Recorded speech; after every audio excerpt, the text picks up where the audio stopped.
Good evening, everybody, and welcome to our Diabetes Alliance Masterclass number 2. Our presenter tonight is Dr. Judy Liu, who's an endocrinologist at John Hunter.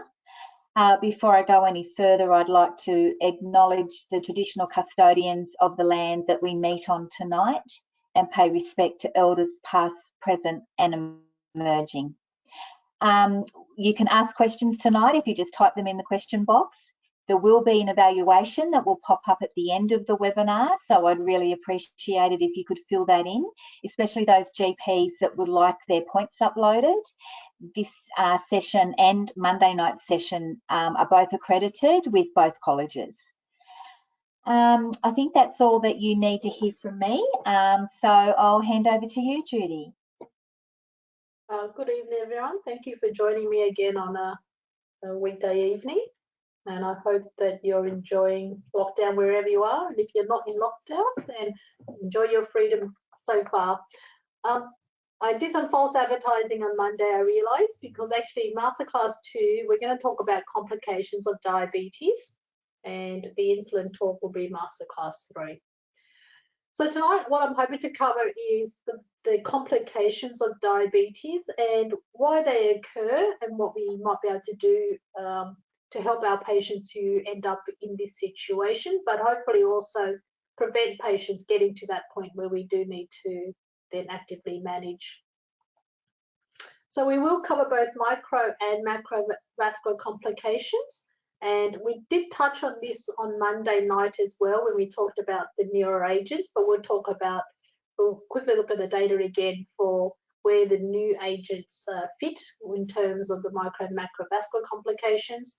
And then we'll spend a bit more time on two complications that often don't get thought about in primary care, but actually affects patients to a much bigger extent, and that's diabetic foot disease as well as pregnancy. So when I teach diabetic complications, I break them into two main areas. One is acute diabetic complication, which is related to the actual glucose or glucose metabolism at the time of the event. And then there are chronic complications which develop over long periods of time, which is associated with actual dysfunction of protein or nerves or collagen due to the glucose and the metabolism of glucose. We won't have time to talk about acute diabetic complications, and most of these are handled in hospital settings anyway, so less relevant to primary care. But they are things like diabetic ketoacidosis. And just a note, you should always think about this in anyone who's on an SGLT2 inhibitor. And I actually recommend that people who start on an SGLT2 inhibitor be given a handout about the possibility for developing euglycemic ketoacidosis, particularly when they're unwell, and what they should do with these tablets. And ideally, these patients should have a glucose meter that allows them to test for ketones in the rare event that they might encounter this. Hyperosmolar hypoglycemia state, which is the name we use for the old HONK. But basically, this is where glucose rises so high that it starts to cause severe dehydration and cerebral dysfunction. And then obviously hypoglycemia. And the immune paresis is both a chronic and an acute problem. But in the acute setting, when glucose levels rise above 13 millimoles per litre, neutrophil oxidative burst is reduced. And that's one of the reasons why patients with diabetes, particularly uncontrolled diabetes, are more likely to develop skin abscesses and boils, as well as thrush infections. We'll spend tonight really talking about the chronic diabetic complications, the micro and macrovascular, and we'll touch on neuropathy at the end. And as I said, we'll spend some time talking about pregnancy. So why does diabetes cause long-term complications? Well, there's very complex mechanisms, but I think it can be broken down into four main problems. One is that glucose, as it's traveling through the system, tends to attach itself to proteins. And it can do that, initially it's a transient connection, but with time, and we're talking about hours, it becomes a permanent glycosylation. And proteins do not like being glycosylated as a rule. And as a result, they don't function as well, and they tend to form abnormal collections. And so when this happens to hemoglobin, we call that hemoglobin A1C, which is basically just glycosylation of hemoglobin. But that's really just a marker for us because hemoglobin turns over very quickly, and so you always got new, fresh, unglycosylated hemoglobin. But things that turn over slowly, like collagen, once they're glycosylated, they're very hard to unglycosylate, almost impossible at this stage. And that's why a lot of patients will come and see you and they'll complain of difficulties with stiffness of joints, or they may get clawing of feet and toes on top of the neuropathy. They can also get glycosylation of collagen in the vascular tree, and that increases the stiffness. And when immunoglobulins get glycosylated, they also are less effective, and that also adds to the immune dysfunction of diabetes. The other way that diabetes can cause it is the fact that glucose and metabolism of glucose promotes inflammatory pathways, and that promotes inflammatory activity, which we know creates complications of its own. And when you metabolize glucose, you need to use up oxygen, which means that the tissue exposed to high glucose are also more hypoxic as the glucose is being metabolized to ATP. And then glucose that isn't metabolized needs to be stored. And in the body, that storage is often as fat or glycogen. And so, you know, excessive storage of energy and insulin's required for this does result in weight gain. And that's why there has been concerns about driving weight gain with excessive amounts of insulin. But what we're trying to do, remind people, is that, you know, insulin has a role for physiological replacement and for removing glucose so you don't glycosylate vascular trees and hemoglobin and other proteins, which is important as well for preventing complication. But beware of giving people too much insulin where you might drive fatty liver disease or weight gain. This is a diagram from a journal back in 2014, which I think explains some of the more detailed complexity if you're interested in looking at how does the glucose cause the problems that we see. And as we said, diabetes is one aspect, but diabetes usually goes along in association with obesity, hypertension, and if you're a smoker, then that just magnifies everything. You'll often read in the literature about radical oxygen species, which is that inflammatory oxidative process, AGEs, which are advanced glycosylation end products. So basically when you're permanently glycosylated and you can't unglycosylate anymore.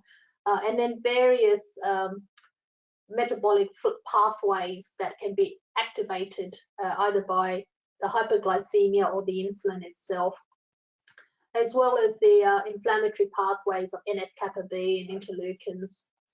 And then you can also see that thrombosis, because of the inflammatory pathways, is increased. Hence, it's not surprising that macrovascular disease remains the main way patients with diabetes die at the end. I'm going to talk about pregnancy first, because I think pregnancy is one of those areas that, you know, it affects half the population. Well, it affects the whole population, but I guess half the genders carry the child, but the child has to live with the complication for the rest of their life.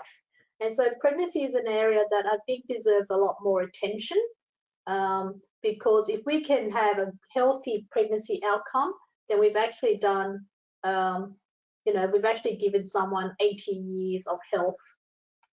as opposed to if we don't look after people well during pregnancy, then the fetus suffers and the fetus then becomes the child and the adult.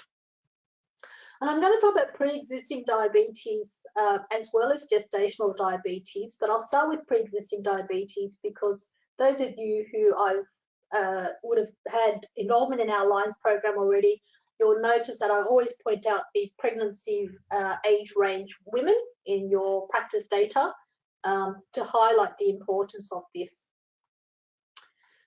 So pre-existing diabetes is increasing as our population is getting fatter and also as our mothers are getting older, which means they're more likely to develop type 2 diabetes than when they were younger.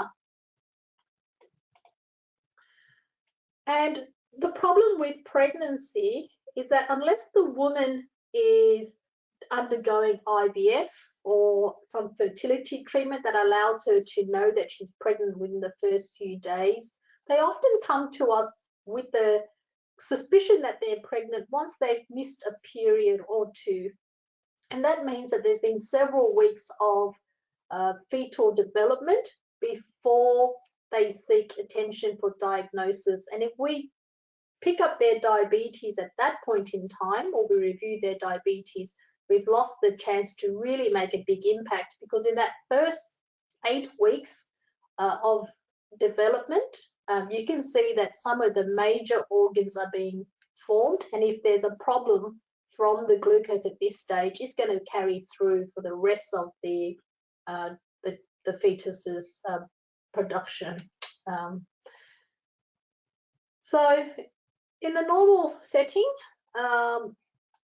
most of this development happens with anaerobic glycolysis, but in the setting of pre-existing diabetes where the sugar is high, all those things that we talked about earlier with glycosylation of protein and oxidative stress and hypoxia also affects the developing fetus. And so not surprisingly, in the setting of high glucose, then fetal malformation starts to occur.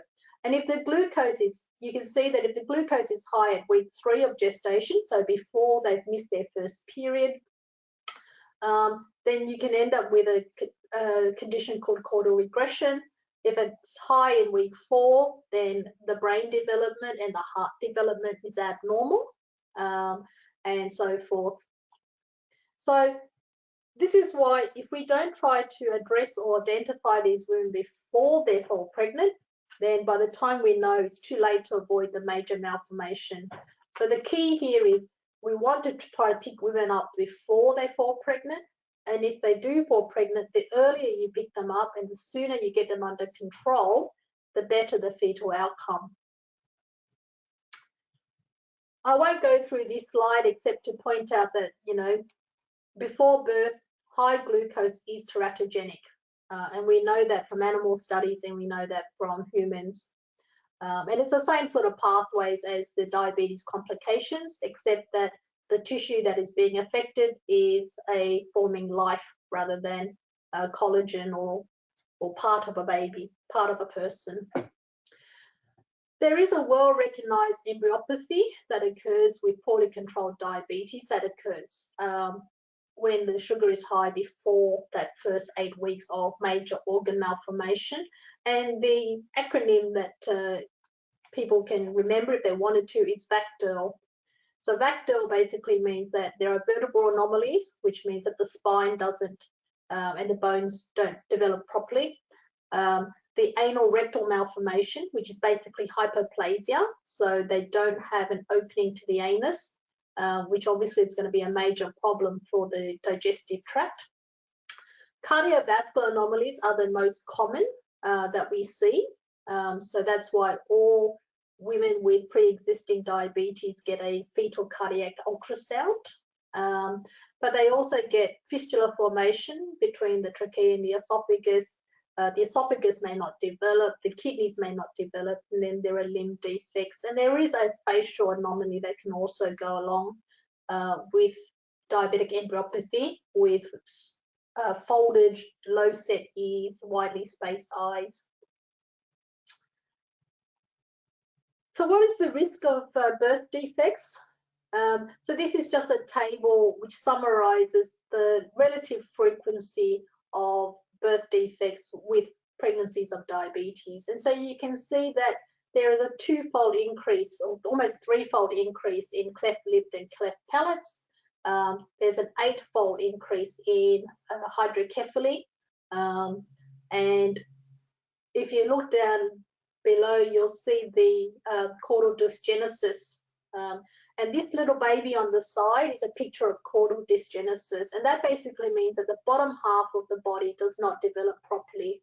So it includes things like the anal rectal atresia, but also includes the fact that the hips don't develop and the legs don't develop. And so the child may not ever walk. They don't have a developed pelvis. And that is actually quite specific for diabetic birth defect, but fortunately relatively rare. But you can see how much higher it is in women with diabetes, and they're the sort of things that you want to try to avoid if we can get the glucose in the normal range. So just an explanation about what actually is happening in the baby, in the placenta. And this is just a bit of a cartoon, but basically there's a role for the placenta. And what happens with maternal nutrition is that the placenta's main role is to facilitate the passage of energy across to the developing baby. And it does that by production of a whole bunch of hormones. And through that pathways, you can mobilize maternal glucose, amino acids, and ketones to allow the baby to develop normally. The placenta also does allow small amounts of free fatty acids from triglycerides to cross, but it doesn't allow big proteins. So it doesn't allow insulin. It will actually actively break down maternal insulin, which stops them crossing. And so in the normal situation where a mother, when the placenta makes all these hormones to promote the flux of glucose, the mother's glucose doesn't rise because she will make more insulin to keep her glucose levels within that normal range, but she'll always be more hyperinsulinemic than when she's not pregnant, and that insulin doesn't cross the placenta. And so the baby sees a steady supply similar to the mother's that runs around 5, and you get normal growth. Metformin does cross the placenta, and we'll go back to metformin a little bit later on. When you've got the situation where the mother's glucose levels are high, then the placenta doesn't block passage of glucose. So as a result, the glucose, the amino acids, and the ketones will still cross. The mother, later in pregnancy, because as a placenta grows larger and larger, it produces more hormones because the baby's also getting larger. And so as the pregnancy goes along, hypoglycemia becomes a bigger issue. And if the mother cannot meet that production with her own insulin, then she develops diabetes. And this phenomenon of gestational diabetes, which occurs in women who aren't diabetic at early pregnancy, but then become diabetic in the later 2nd and 3rd trimester, we call gestational. But the same thing happens to pre-existing diabetics, which means they'll start with a basal amount of insulin that they need, but as the pregnancy goes along, we expect them to need increasing amounts of insulin to maintain the same glucose levels. And we also means that as soon as the placenta is delivered, then all these hormones that are triggering that maternal flux disappears and things goes back very quickly. So in the setting of overnutrition, the baby will get more than what it needs for growth, and that results in the baby's pancreas, which starts activation around the 2nd trimester, will start to make insulin because the baby is not diabetic, so it will respond by putting out more insulin, and insulin is a growth factor, which is why excessive fetal growth is one of the hallmark of diabetic pregnancies and macrosomia. And obviously that means that it's much harder for a safe delivery, where you may get more issues with obstructed labour, shoulder dystocia. The high glucose also means that there's more water that's drawn across, so you get much more amniotic fluid being developed, and that poses a risk for earlier premature labour. And as we said, the extra glucose can also affect the developing DNA and proteins, and so there are epigenetic changes that we see in babies born to diabetic mums. So when I talk about maternal malformations, fetal malformations, and we've talked about the increasing odds ratio, it's not a static thing. So you can see it's similar to complications. The worse your HbA1c, the worse your risk of complications, but also the same thing for fetal malformation. So basically, for every 1% increase in HbA1c, you double the malformation rate. And that means that if you can get the mother's HbA1c down by 1% prior to conception, you've already halved their malformation rate. The malformation rate in the community is roughly 2% for women without diabetes. And women with diabetes who are well controlled, so we're talking about HbA1c under 7%, have about a doubling of that risk. And then as you can see, it goes up.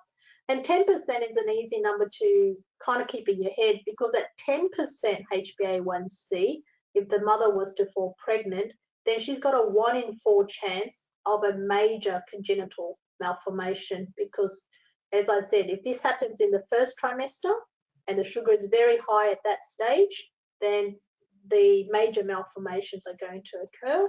And once they're formed, and unfortunately we can't go backwards easily.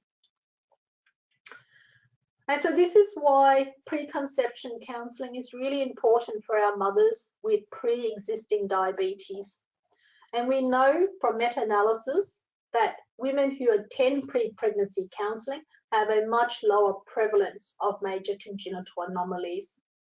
And so that's why we really want to get the message across that if you do see a woman in that fertile age range with diabetes, aside from talking to her about glucose control for herself, it's very important to talk to her about the importance of planning and preventing pregnancy until things are optimized for healthy outcomes.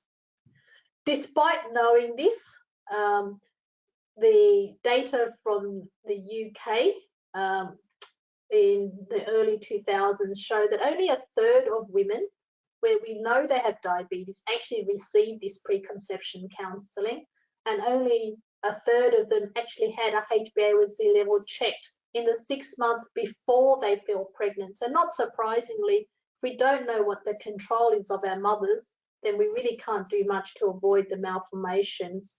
And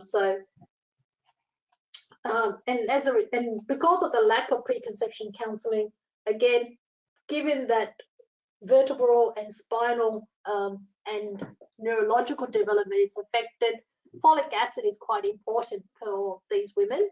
And we ideally want them to take it for at least a month, if not 3 months, before they actively start attempting conception. But only 39% were actually taking folic acid before conception. So when you do see these women, it's important that we talk to them about contraception.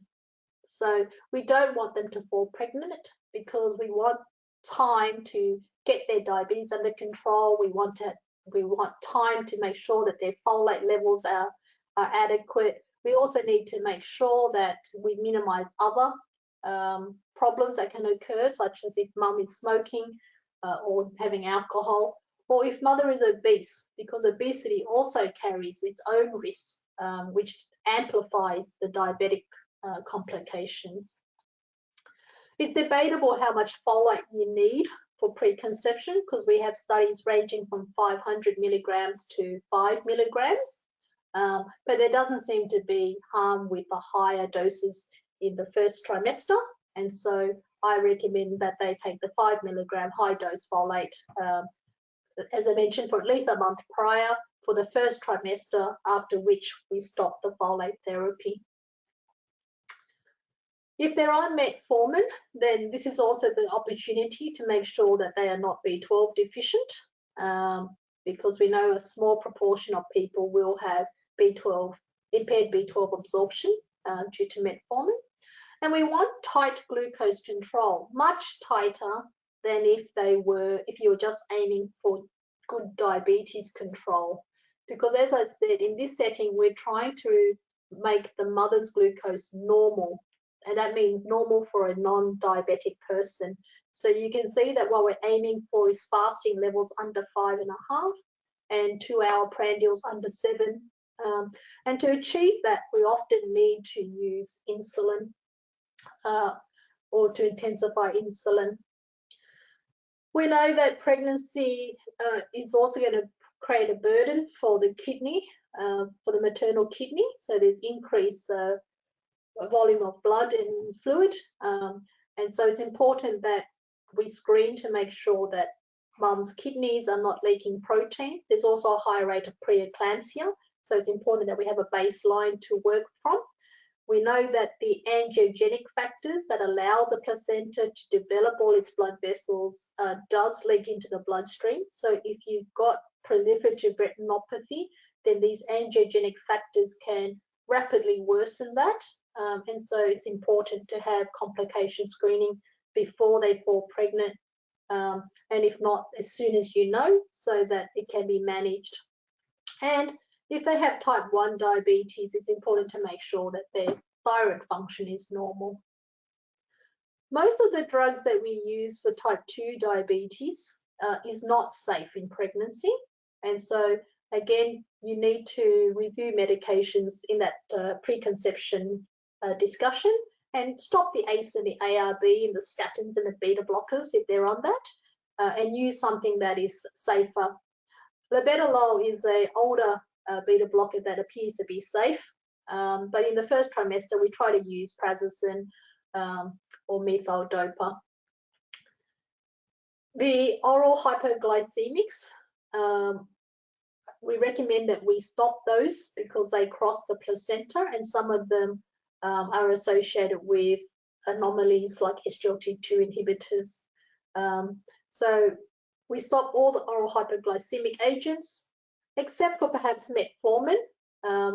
And we don't stop metformin because we know that we use this for polycystic ovarian syndrome to improve fertility, and there appears to be safe without malformations for the baby. So you could continue the metformin, but we stop everything else. And the GLP-1 analogs, which is frequently now being prescribed for overweight type 2 patients, are actually class D drugs. So they cause malformations in the animal studies, and so they should not be used at all for women who are planning pregnancy. So again, you need to stop the GLP-1s, and it's recommended that you stop for at least 3 to 6 months prior. And to control their glucose as tightly as we need, we want something that works quickly and that's easily adjustable and that's safe. And so we use insulin therapy. And often it will take time to stabilize people, and that's why as much notice as you can to get the mother under control before she falls pregnant. Now, pregnancy itself will have an effect on diabetes control in mum.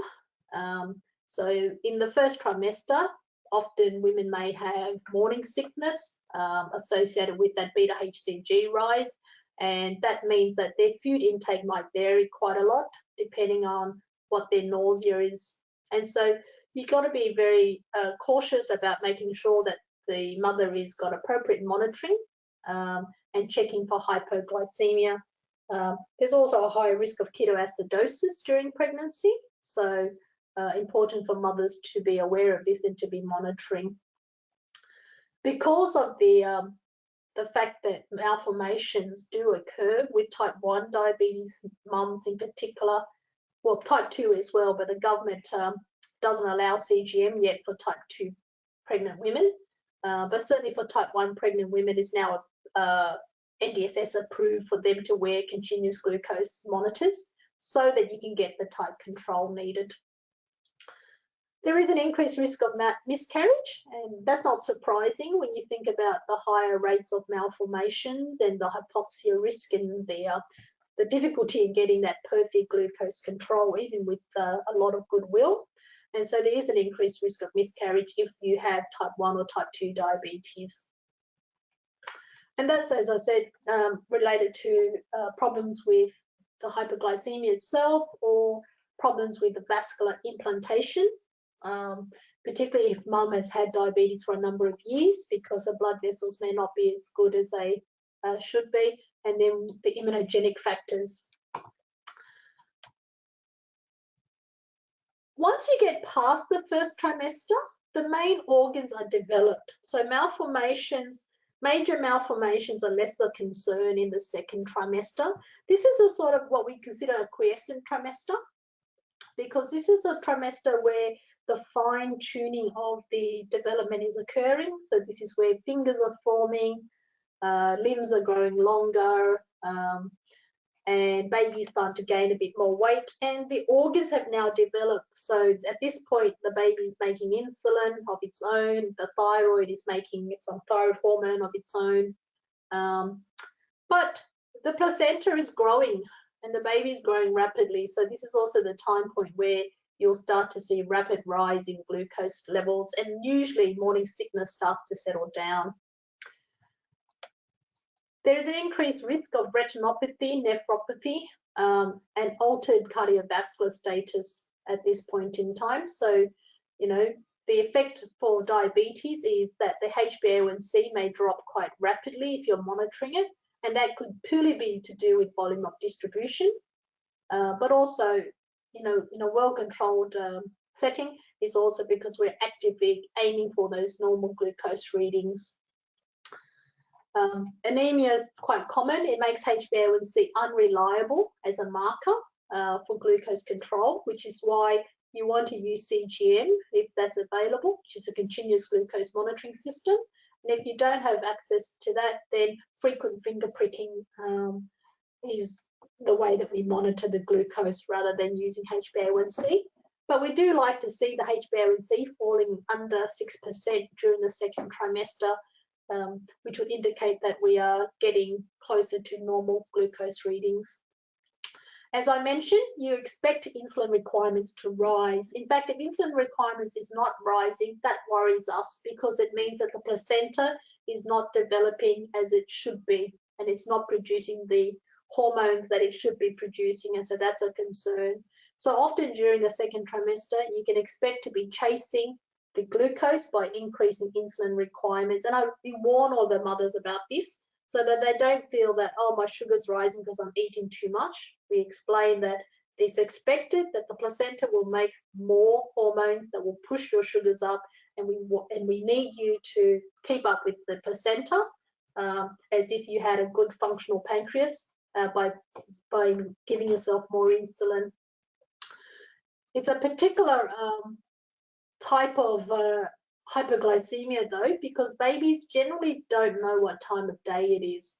So the glucose efflux through the placenta is continuous, which means that often they need more prandial insulin and they need less basal insulin, because when they're not eating, the baby is still draining glucose out of the system. But as soon as they eat, because of all those pro-diabetic hormones, their sugars jump quite markedly. There's also a suppression of the maternal response, which is why hypoglycemic unawareness may increase during this time period, and another reason why the government allows for real-time CGM during pregnancy. The effect on the pregnancy itself is that the mothers are more likely to develop blood pressure disorders. So if the mother has pre-existing diabetes, and this is partly to do with that abnormal vascular implantation of the placenta, preeclampsia or pregnancy-induced hypertension may occur, and the hormones may also trigger renal dysfunction, and that can be a significant problem. So we monitor closely their urine protein excretion. We monitor their blood pressure every time they come to make sure that they're not developing kidney dysfunction or hypertension. As I mentioned about the increased macrosomic rate and the increased amniotic fluid, so we monitor closely how that is going, but if that is rapidly accelerating, there's a high risk of preterm labor, and we may need to use steroids to try to accelerate fetal lung development in case of premature delivery, and that will then exacerbate glucose control. We've talked about the effects on the fetus with the extra glucose crossing and the macrosomia and the birth injuries from the macrosomia. And because of these issues, stillbirth rates is also higher for mothers with diabetes, and that's later in the second and third trimester. The babies, when they're born and the maternal glucose is not well controlled, because the baby is able to make its own insulin, it will be hyperinsulinemic, and birth is quite a sudden event where within a few minutes the baby's blood supply separates from the mother, and then without early intervention, that extra insulin may result in hypoglycemia. The pancreas of the babies can also be overdeveloped, hypoplastic, if they've had prolonged glucose elevation during pregnancy, and so the hypoglycemia can last for several months. The jaundice is related to the hypoxia. So because of the metabolism of glucose utilizing oxygen, the baby is relatively more hypoxic. They respond to that by becoming more polycythemic, and the polycythemia results in more bilirubin production in jaundice.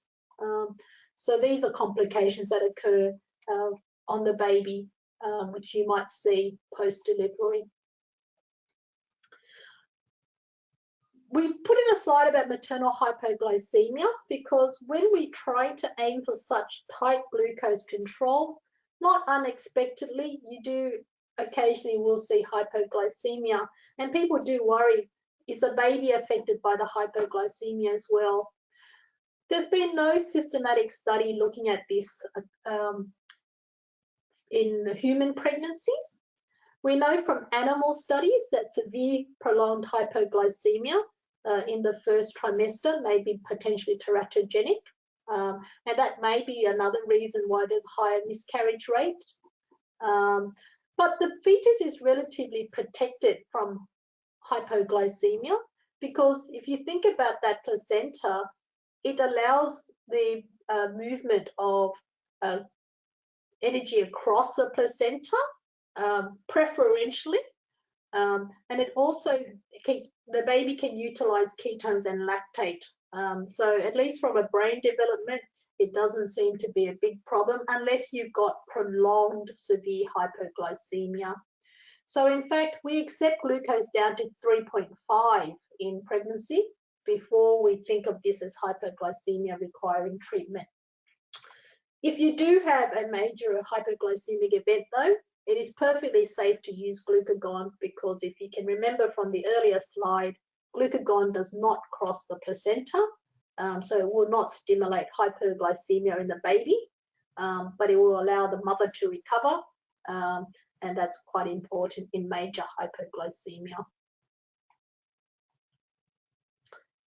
So given the complexity and every week is different in pregnancy, where different things are developing and different hormonal settings. So we run, and women with pregnancy should be managed ideally in a multidisciplinary setting with someone who has some specialty with diabetes management and in close collaboration with obstetricians because these are considered high-risk pregnancies.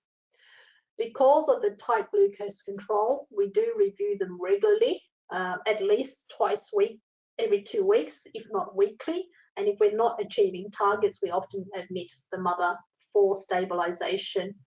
And it's important to remind people that we're not treating mum at this point for the most part. We're actually trying to manage the baby's glycemic exposure. Because of the risk of euglycemic ketoacidosis, if blood glucose level is above 10, which is much higher than what we're aiming for, so you got to remember we're aiming for less than 7 after meals.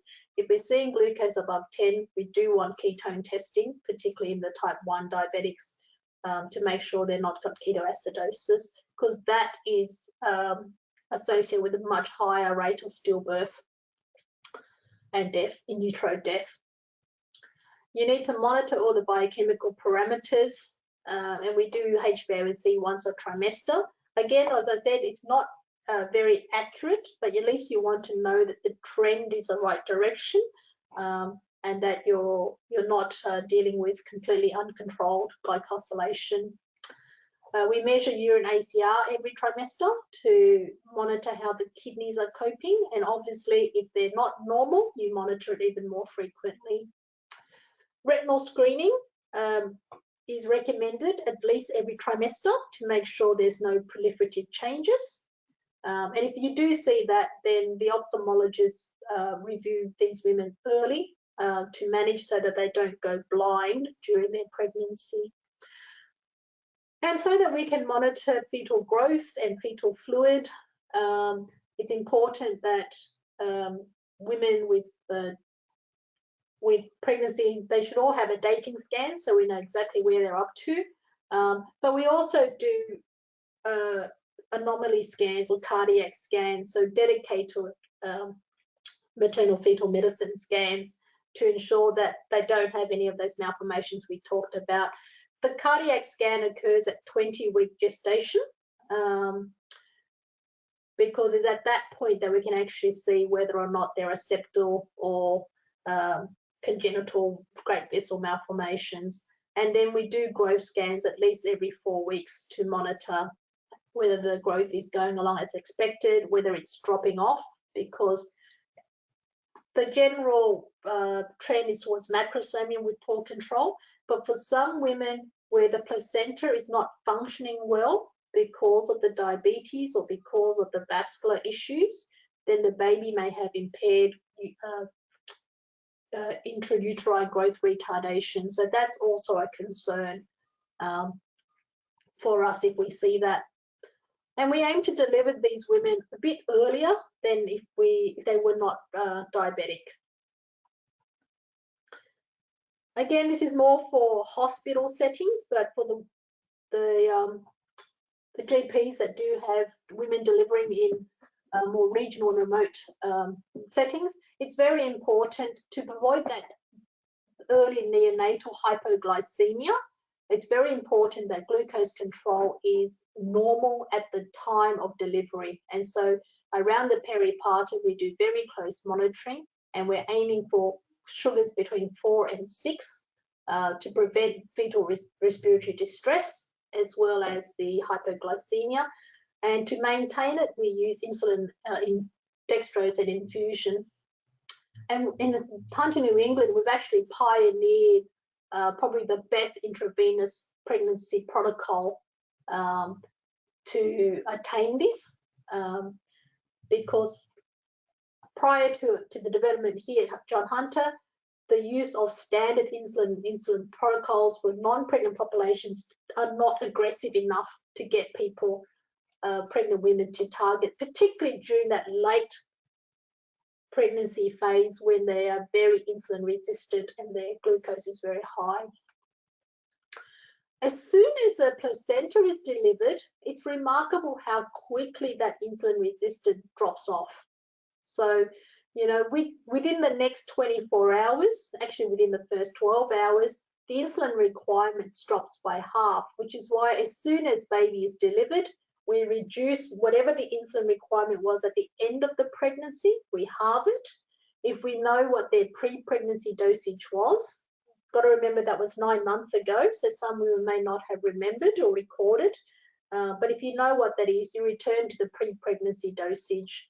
So that gives you an idea that, you know, through that 9 months, we usually double the insulin requirement of mum. You may even reduce it more if they're planning to breastfeed, because breastfeeding obviously allows glucose to be excreted with the breast milk as well as fat, and so there's a higher risk of hypoglycemia. And now the baby is outside of mum, so we're not really needing to worry about the glycemia of baby through mum. We're managing mum for mum's sake. So you can run a little bit higher post-delivery to avoid the hypoglycemia of pregnancy. And also, we encourage type 2 diabetic mums to breastfeed for many, many reasons, as well as mums generally, but particularly important for type 2 diabetic mums who carry a bit of weight, because this allows them to lose some of that pregnancy weight gain. And many women can be managed with diet alone and breastfeeding. But if you need to, you can use metformin. If you need more than metformin, we maintain the insulin use during breastfeeding, because the other agents are also excreted in breast milk, and so baby does not need exposure to sulfonylureas or other agents that's not being tested in young neonates. So if you need more than metformin, then we go back to insulin until they're no longer breastfeeding. Regular glucose monitoring, as I said, things should return to baseline pretty quickly, and we don't restart the ACE and ARBs until they're no longer breastfeeding. Important to advise contraception, because back to the first point, we need preconception counselling. Plus, they've just had a baby, so ideally, we want to space some time apart. So it's important for mums to be reviewed in the first 6 to 8 weeks post-delivery. Is there any questions at this point about pre-existing diabetes before I move on to gestational diabetes? We do have one question. What are the choices of insulin during pregnancy? So the answer is really all insulins can be used during pregnancy, because they all get broken down by the placenta, and none of them have shown to be harmful. But I guess in terms of strict regulatory approvals, then Levemir, Humalog, NovaRapid, Protophane can be are used in pregnancy. But if someone is well controlled on Lantus pre-pregnancy, I don't take them off that, because the risk of uncontrolled diabetes outweighs the fact that we haven't got formal studies of Lantus in pregnancy. But as I said, we know it doesn't cross the placenta. So you use whatever insulin is required to match your patient's profile that they're willing to use. We use a lot of Protophane in the gestational clinic, mainly because these women don't have the same level of inability for glycemic management as type 2. But you could use, if their glucose profile is high throughout the day, then often we will use long-acting insulin. We tend to avoid the super long-acting insulin because, as I said, the basal requirements often reduces, and it's the prandial ones that increase. And so we try to avoid the super long-acting ones like Ryzodeg in pregnancy, and we use things that don't go more than a day, because it allows you to fine-tune it as well on a daily basis if you need to.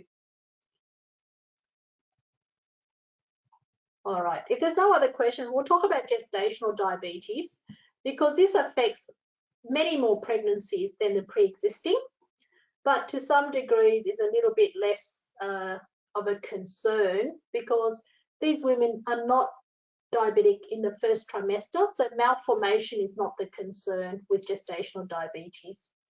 The concern with gestational diabetes is that macrosomia, that rapid weight gain, that rapid development of amniotic fluid, and that risk of obstructed or premature labor.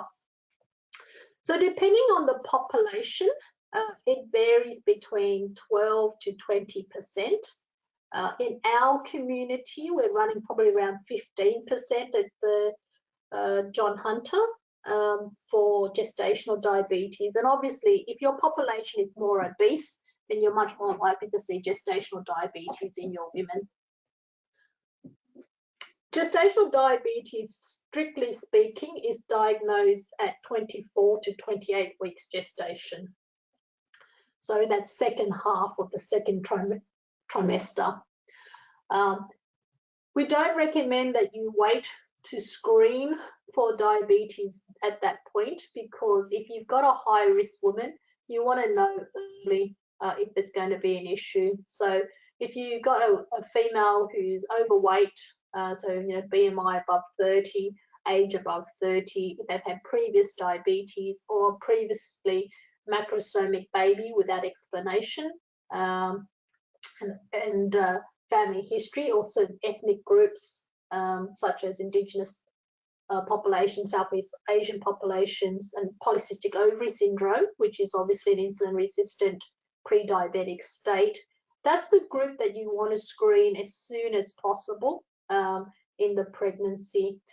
As I mentioned on Monday, don't give these women 75-gram oral glucose tolerance test in the first trimester. We don't want to create a malformation that wouldn't otherwise occur. So we don't want to push their sugars into the abnormal range. So we just screen with a fasting blood glucose level and a HbA1c.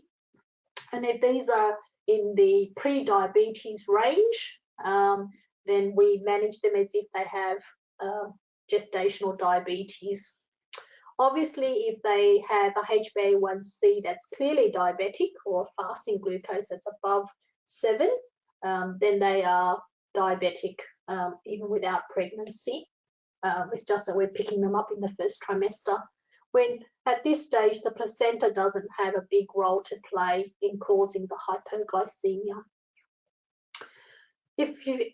If they don't have diabetes in the first trimester, then it's recommended that all women have universal screening. And this is because targeted screening, if we only screen that group that I mentioned above, we're going to miss 50% of people with gestational diabetes. So after the first trimester, universal screening for women not known to be diabetic already at 24 to 28 weeks. And because of the risk of glucose on the fetal development, unlike outside of pregnancy, we only want one positive result. We don't want to repeat it and prove it twice, because obviously every glucose tolerance test puts a glucose load into a system where we're really trying not to cause more hypoglycemia than we need to. And you can see that the criteria for diagnosis is not what we use outside pregnancy. And again, it comes back to the fact that we're looking at the baby risk, not the maternal risk. And so 75-gram glucose tolerance test at 24 to 28 weeks. The ranges that are used are 5.1 fasting, above 10 at the 1 hour mark, or above 8.5 at the 2 hour mark would qualify you for a diagnosis of gestational diabetes. These cutoffs have been chosen because at those numbers, the risk of developing macrosomia or shoulder dystocia or birth-related complication is increased by 75%. And that data comes out of the Harpo study, which we actually participated in way back over a decade ago here at Newcastle. And so prior to Harpo, people didn't actually know, well, what is a safe glucose in pregnancy? So Harpo basically looked at 23,000 pregnant women, all of whom got a 75-gram oral glucose tolerance test between that 24 to 28 week mark. And then they were followed through to see what is the risk of complications. And so you can see from the graphs that came out of Harpo, there's no clear-cut spot. So this is taking those 23,000 women and dividing them into equal groups of 7, and then plotting what's the likelihood of a birth weight above the 90th percentile. And as you can see, it's linear. It just keeps going up and up and up, which is why it's a bit arbitrary to say a 75% increased risk. We could have gone with a 50% increased risk. But then obviously there are resource implications, and there's a lot of women who will be distressed by the diagnosis. So the 75% increased risk is chosen as the point at which to diagnose. Obviously, the bigger the baby, the more likely you are to require a cesarean section as well. And that cord blood C-peptide is just to give you an idea about the baby's hyperinsulinemia, which again goes up with every group level. And the neonatal hypoglycemia goes up accordingly as well, but not as to as great an extent. So if that's our diagnostic markers, so 5.1 and 8.5, then what's our treatment target?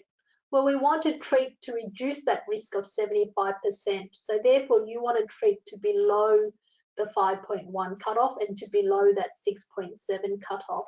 You'll see it's a little bit tighter than pre-existing diabetes, and that's because these women are much less likely to hypo. They're not usually, most of them, half of them won't require insulin, and they're quite insulin resistant. So it's actually difficult to cause hypoglycemia in the late stages of GDM. And when we do, we start to worry about placental function rather than the fact that we've overtreated, because we start conservatively, but we intensify quite aggressively to get people to target within the first week or two once they are diagnosed.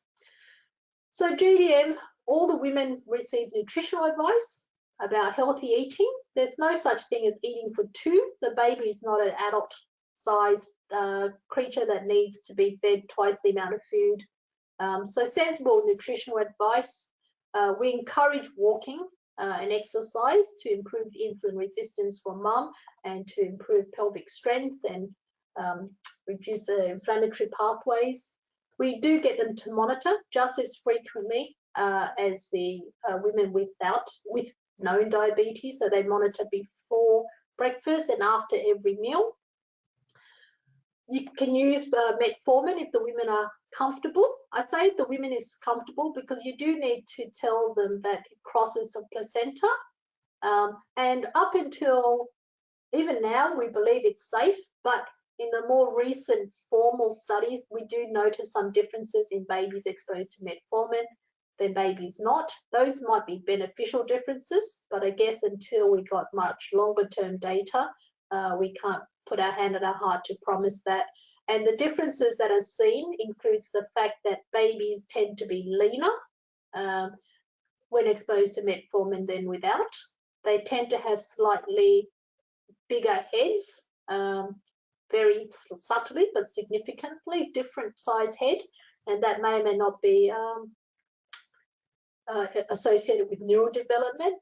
I mean, cognitive studies of the toddlers and the primary school kids haven't shown any difference in neural development, but certainly head circumference is a little bit bigger on metformin. And they tend to have slightly longer arms, not given-like. So it's a lot of women, when I tell them this, think, oh, my child's going to have these super long arms. We're talking about really subtle differences, but certainly differences nevertheless. So we do tell women it crosses the placenta, but we've been using metformin in pregnancy for over 40 years without these trials, and we haven't had a big major signal. And so particularly for obese women, I'm quite comfortable to reduce insulin requirements. And because in some of the smaller but long-term studies, the children of mums who've received metformin appear to be less likely to develop childhood obesity and diabetes to use metformin. If that alone is not enough or the mother is uncomfortable, then we use insulin therapy. And for gestational diabetes, we use protophane, which will basically cover those hours when they're asleep and helps with the hyperglycemia, that first fasting reading. And we normally start at about 0.1 unit per kilo, so somewhere between 6 to 10 units, depending on how high the sugar readings are and how big mum is. And we titrate up 2 units every 2 to 3 days until we get their fasting under 5.1 or 5.2. We allow 2 readings per week above 5.1 before we say you need to intensify again. And that's, like I said, you do this throughout the pregnancy, so we're always chasing the placental development. And we use Nova Rapid or Humalog, a quick-acting insulin for meal times if the prandial goes above 6.7. And that's why you monitor 2 hours after each meal, and you work out which meal might be the issue. And if the woman is following nutritional advice, then we start treatment. Even if they're not following nutritional advice, we start treatment, because the reality is by not treating it, we're allowing the baby to be harmed by mum's non-compliance with nutrition. And if the woman's not following it, it's unlikely that she's suddenly going to start following it just because we told her to. So we would start Nova Rapid or Humalog to get to target. And again, we get women to self-adjust if they're able to, and most women will be able to. So we basically say, if you get more than 2 readings above 6.7 for this meal, then we start the insulin for that meal, and we increase until we get you back to target. And again, we use about 4 to 6 units when we start off on a mealtime insulin, and we increase by 2 units as needed. The same sort of monitoring as we did for our type 1s and type 2s, which is 4th weekly. Obviously, if things aren't going well, they get much more frequent, but standardly, it's 4th weekly growth scans to see if baby's growing along the right percentile and that they're not accelerating. And we're also monitoring amniotic fluid index to give us some idea. When to deliver has been a vexed question because there is higher rates of unexplained late fetal death. So we really don't want women with diabetes to go beyond 14 weeks. If they are a type 1 diabetic, because often these women may have been diabetic since a very young age, we try to deliver the women between that 36 to 38 week mark to prevent the late fetal death. And certainly, like I said, if you start seeing insulin requirements going backwards, then that's a clear sign that the placenta is starting to fail, and these women are better off being delivered earlier. It's always a balance between allowing the baby as long as it can to develop its lungs and for neural development, but you don't want a in-death utero death at such a late gestation. So for type 1s, we try to deliver around 38 weeks, 39 at the latest. For type 2s, again, we try to deliver them around 38 to 39. We don't let them go over 40 weeks. For gestational, if they're on insulin, we try to deliver them similarly between 38 to 40 weeks. If they're on diet alone, we may allow them to go a little bit over 40 weeks, but we really try not to get much beyond 40 weeks to deliver these babies. Post-pregnancy, with gestational diabetes, all treatment is stopped because these women are not diabetic normally. They're diabetic because of the placental hormones that they can't match with their pancreas. So once the placenta is out of the picture, they should go back to normal pretty fast. So we stop all treatment, all insulin. Doesn't matter how much insulin they require. It's all ceased as soon as the baby's delivered. And as I said, it's quite remarkable because within the first 12 hours, you'll see women who are needing 60, 70 units go back to 0 and actually have normal sugar readings. We encourage breastfeeding. All these women need to have their postpartum OGTT because half of them will develop diabetes over the next 5 years. And that's why it's important that every 3 years they get their biochemical testing for type 2 diabetes. But I actually argue if you're seeing them, then you can actually do annual screening because it is allowed under the MBS to make sure that they haven't developed diabetes. The gestational women are generally carrying more weight or they're high risk of diabetes, and so lifestyle advice, so we treat them like pre-diabetes, which means you want to give them lifestyle advice about weight management, healthy eating, encourage them to continue activity, and as I said, screen them for the development. recurrence rate is really high in subsequent pregnancy. So over 2/3 will have diabetes in the subsequent pregnancy. They are considered high risk. So as soon as they tell you they want to ideally plan their pregnancy, screen them before. If you haven't had the opportunity to help in planning the pregnancy, then you want to screen them at diagnosis to make sure that they haven't tipped over into overt diabetes. If that is normal, we screen them again at 16 to 18 weeks. And that's a little bit controversial because there's not a lot of data for what to do at 16 to 18. But I guess if we're thinking along the principles of what glucose does and what the damage can be, then it makes sense that the earlier we detect it and can get on top of it, the healthier the outcomes.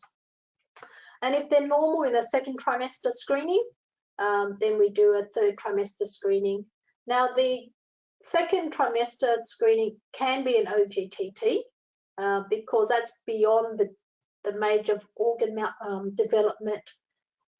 So we use an OGTT at 16 to 18 weeks because that's much more sensitive at picking up the glucose disturbances, and we simply repeat that at 28 weeks if they're not diabetic. We do have our pregnancy guidelines available. So it's actually on the hospital intranet because it is quite complicated, and we manage most of these through our clinic, and we do shared care with you as well. But if you do want access to them, it's available through our intranet, as is our insulin protocols, which is used across Hunter New England now, not just in the John Hunter. And the high-risk women, that's people with class 4 plus obesity, so morbid obesity, or women needing high doses of insulin, or women with macrosomia babies. They should be delivered in a centre with neonatal intensive care because it's not uncommon that we see hypoglycemia or jaundice or respiratory distress that needs management, and you don't want to be managing that in a centre without a neonatal intensive care. So a lot of women will get transferred down to John Hunter to be delivered from other areas if that's not available. Any other question about gestational diabetes before I move on to non-pregnancy related complications? I can't see any. We do have another question. What is the test OGTT or HbA1c for screening postpartum? So postpartum, if you know they've got pre-existing diabetes, you don't need to do anything because obviously they're already diagnosed. But for gestational diabetes, you do an OGTT because it's much more sensitive, and HbA1c may still not be accurate because we screen them 2 months post-delivery, and they still got changed in volumes of distribution and red cell turnover. So it's a 75-gram OGTT so that we don't miss women that we should be following up. It's hard to get the women to do this, so despite many different attempts from different centres, including our own, we still haven't got a good way of getting these women to have their OGTT. So we strongly try to get our primary health physicians like yourself, when you see the babies for the vaccinations and for their baby checks, just to remind the mothers with gestational diabetes to make sure they get an OGTT. I mean, if they don't get it done within the first 2 months, it's not going to be the end of the world if it's done at 6 months, but it's very important that they do have an OGTT in that first year post-pregnancy to make sure that they have gone back to normal. Because obviously there are going to be women who are diabetic that we just picked up during pregnancy that we call gestational but are actually early diabetics, and they're important to know because they are probably still going to be in the fertile range, and they probably will have another pregnancy in the next few years, and so it's important to identify these women for future pregnancies as well as for management of their own conditions. All right, we might move on to microvascular complications, and traditionally we all know what these fall under, you know, eyes, feet, kidneys, and one that we don't talk about very often, but is actually very debilitating when it happens, which is the autonomic neuropathy. And then the foot disease, which is a combination of vascular as well as neuropathy. And then the macrovascular ones are the big arteries, so things that goes to your heart, to your limbs, particularly the legs, so peripheral vascular disease, to the brain, it's stroke. And cardiac failure is probably a microvascular complication, because we do have type 2 diabetes developing heart failure without clear stenoses in the large vessels, and when they do autopsy, they often have small vessel disease in the heart. So peripheral neuropathy is very common with our diabetic patients. 10% of them will have symptomatic neuropathy, which means they'll come and they'll tell you that there's tingling or numbness or burning or pain. But asymptomatic peripheral neuropathy is even more common. So this is where they lost monofilament sensation, or they may have impaired vibration sense, but they don't notice it themselves yet. And that's why it's important to have annual podiatry assessment of their neurological function, because you'll pick them up before they come to you with symptomatic neuropathy, and that's a good point at which they can do things to prevent complications. Now, the peripheral neuropathy we tend to think of most commonly is the sort of glove and stocking loss, which is the length-dependent axonal picture, where they present with numbness in their feet first, and then it slowly moves up their leg, and by the time it gets to their knee, they start to get peripheral neuropathy in their fingertips, and then and so forth, and it moves up. And that's the one we commonly associate with diabetes.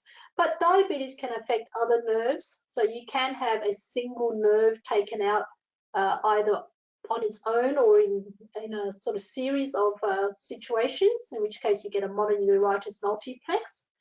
When it takes out a single nerve or nerve root, then you get what we call amyotrophy or radiculopathy. So sometimes that gets confused with shingles, because they'll come and they'll complain about a burning radicular pain, which may sound a bit like shingles, but then they don't actually get the blistering, and it goes away after 6 weeks or so. The thigh is more commonly involved. So when we talk about diabetic amyotrophy, often it's the lateral thigh where they get that painful neuropathy. But like I said, it can affect other areas. Cranial neuropathy most commonly affects the third nerve, so the oculomotor nerve, so they can get a transient paresis. And if it's going to affect a peripheral nerve, the median nerve is the most commonly involved. And again, these are transient neuropathies that tend to improve over 6 weeks to 3 months sort of time span. Mononeuritis multiplex, well described, but often when we see that, we get worried that there's something else going on, and so often they need to be investigated to make sure that they haven't developed other unusual situations. And then there is an unusual neuropathy that can happen with rapid reductions in HbA1c, usually in the setting of someone coming in with newly diagnosed diabetes, and because their diabetes is so high and poorly controlled, they get started on therapy, maybe with insulin, and there's a rapid HbA1c drop, and then they get a transient insulin neuritis. And again, this lasts for about 6 weeks to 3 months, and most commonly results in foot drop or wrist drop, which is pretty debilitating if it affects the person.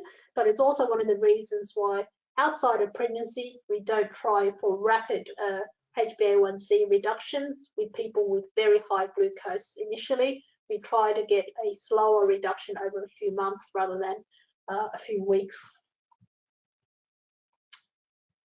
The diagnosis of diabetic neuropathy is usually just based on the history. Foot examination will allow you to pick up neuropathy of concern.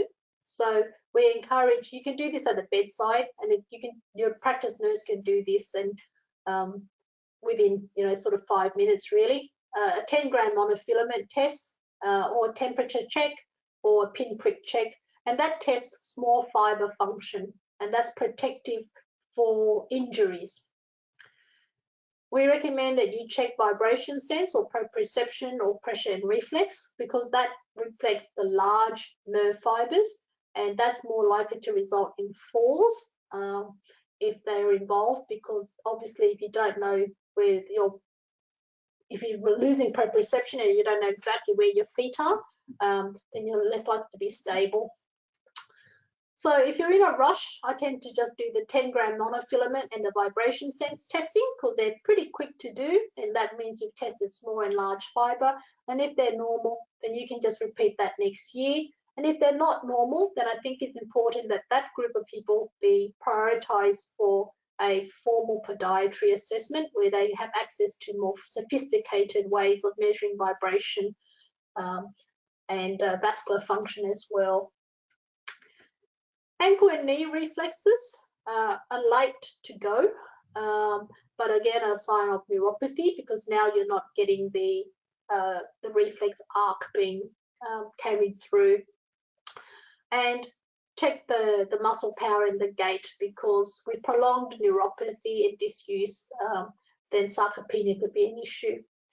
It's very important when you're doing neuropathy, and particularly for the feet where we get foot disease, that if you do detect neuropathies, even if you don't, I think people should be protecting their feet, because we talked about the immune paresis and in the infection risk. So even diabetics who've got good sensation in their feet, if they do get an injury and it does get infected, they could end up losing their feet purely for infection reasons, not because of just neuropathy. So footwear is very important to protect the person with a diabetic foot. And nerve conduction studies are only required if the diagnosis is unclear. So we use this for things like multineuritis multiplex, where we're wondering if there's something else going on, some sort of inflammatory demyelinating condition, or where we're worried about other things that may mimic the situation. But as a rule, they're not usually required to diagnose diabetic neuropathy. It is important to exclude other reasons to get neuropathy. So alcohol and B12 deficiency, alcohol in particular, is associated with neuropathy in the feet, and obviously being diabetic increases that risk. But once you've got peripheral neuropathy, this takes a while, this takes years to develop, aside from the insulin neuritis, which will settle on its own. But once you've got peripheral neuropathy from diabetes, then we don't have any way to reverse it at this stage in time. So it's important that the foot is protected and that we prevent ulcers, because that's how they end up losing their feet or having amputations. We engage the podiatrists for treatment and surveillance, and your community podiatrists are very good for this. With the painful peripheral neuropathy, improving glycemia will often improve the pain. And so patients need to understand that, you know, if they can get their diabetes under control and keep it under control, then over a period of a few weeks to months, the pain will actually get better in their feet. And that's the only thing that's really been shown to reverse painful peripheral neuropathy. As we said, we talked about making sure that you treat B12 deficiencies and that you address vascular risk. The cause for the length-dependent neuropathy is thought to be partly due to direct damage to the nerves from the diabetes, as well as the fact that the nerves have blood supply. So these very fine blood vessels that supply the nerves also can get blocked, and that's the longer the nerve, the more likelihood there is of blockage developing along the way that would then affect the distal supply of blood to the nerve itself. But it's probably a direct effect of glucose on neural function itself. If the pain is very significant, so people will often feel pain that will interfere with function or with sleep, then there are some medications which have limited evidence for effect. So they have been shown to be effective, but only in small minorities, and not always the same group of people. So there is data to show that pregabalin will help about 30% of people with painful peripheral neuropathy. If you're getting up to 150 milligrams twice daily and there's really no relief, then you should stop that and trial something else. Low dose amitriptyline is quite safe, and you don't need high doses. So we're talking about 10 to 25 milligrams for the painful peripheral neuropathy. You need them to persist with it for at least 4 to 6 weeks before you call it a negative effect, but that will help again about a different type of third of patients. Duloxetine is approved for painful peripheral neuropathy, and again I use doses. I start at 30 milligrams and I'll go up to about 90 milligrams, at which point I don't think there's a lot of evidence that pushing the dose higher is going to get you much more benefit. And then there's very weak evidence for things like gabapentin and venlafaxine, but again, worth giving a trial if the first 3 agents have not been effective, because the pain is quite debilitating for quite a number of people. As time goes on, the painful peripheral neuropathy often becomes a numb peripheral neuropathy, which is a blessing in the numbness, but is more problematic because they're more likely to result in ulceration once the foot is numb than the painful period of time. Capsaicin cream. Capsaicin is a chemical that basically encourages the nerve to empty its neurotransmitters and therefore stops it firing for a period of time. So it can be useful for temporary relief of pain, but again, you've got to be cautious about injuries, but it can be used if there's certain periods of time, particularly at night, where they just need to get some relief to get to sleep. It can be utilized. Opiates are not shown to be effective and are shown to be addictive, and so we really try to avoid using opiates for peripheral neuropathy pain, because this is not mediated by the same sort of pain receptors. And as I said, most of the painful peripheral neuropathy will eventually settle down, either because they then go into the numb phase, but if you get improved glycemia, then they'll actually settle down without the necessarily getting worse. And that, as I said, is the only thing that's really been shown to improve painful peripheral neuropathy with any reversibility. There are some other things that can be trialed, but usually that requires specialist management. So, it's very, very rare that I would send a patient to see an anaesthetist for a block or anything like that to assist with pain relief, because most of the time the pain is more an annoyance rather than debilitating to the point that we need to get invasive management. I'm going to talk about the diabetic foot, because this is probably the condition that costs our healthcare the most money out of all the diabetic complications that we have. And I'm going to thank Dr. Chris Sankurical for supplying most of the slides, because he runs the high-risk foot clinic at the John Hunter, which we have every Thursday with the vascular surgeons and the orthopedic surgeons and the infectious disease physicians for the very complicated high-risk foot that we're trying to save. And I put this picture here because if you look at that foot could be cellulitis. But that foot could also be an acute fracture, or it could just be Charcot's in the early stages. And in fact, what it is early Charcot's. But you can see the difficulty in diagnosing early Charcot's if a diabetic comes to you with a hot, swollen, red foot.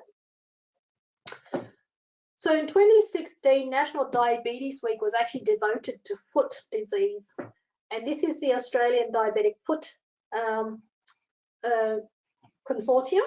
And you can see that in that week alone, of 1 week, 400 people will have been diagnosed with a diabetic foot disease. That means an ulcer or gangrene or a vascular insufficiency. 7,000 hospital beds were used up just for foot disease, and it cost us $7 million, and 84 people undergo amputation each week because of diabetic related foot complications, and 28 will die because of a diabetic foot complication, usually associated with sepsis.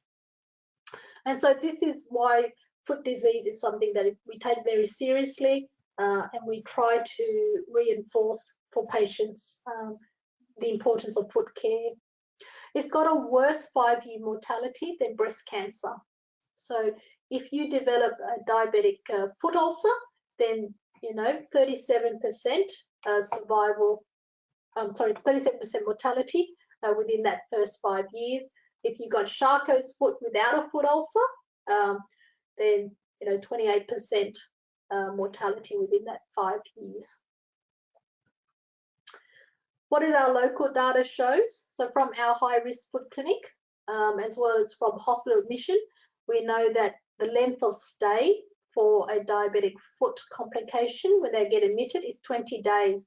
That compares to 3 days for other conditions, which is the average length of stay. So you can see once you've got a complication, you're in it for the long run with prolonged admissions and rehabilitation. And the cost of diabetic foot complications have doubled between 2012 and 2015 and is even higher now, which is why there's now a concerted effort to try to have more high-risk foot clinics available so that we can prevent people ending up at that point where they need to have an amputation. Why do the diabetics get these foot complications? As I said, it's a combination of the neuropathy, which means that they may not sense the injury as well. But it's also a factor of autonomic neuropathy, which means the blood vessels don't respond the way they should do. And there is a component of vascular ischemia with blockages either in little blood vessels or in the bigger blood vessels to the feet. A quarter of whom won't even know that they have vascular troubles. And then on top of that, there's a risk of infection from the diabetes, from impaired immunity.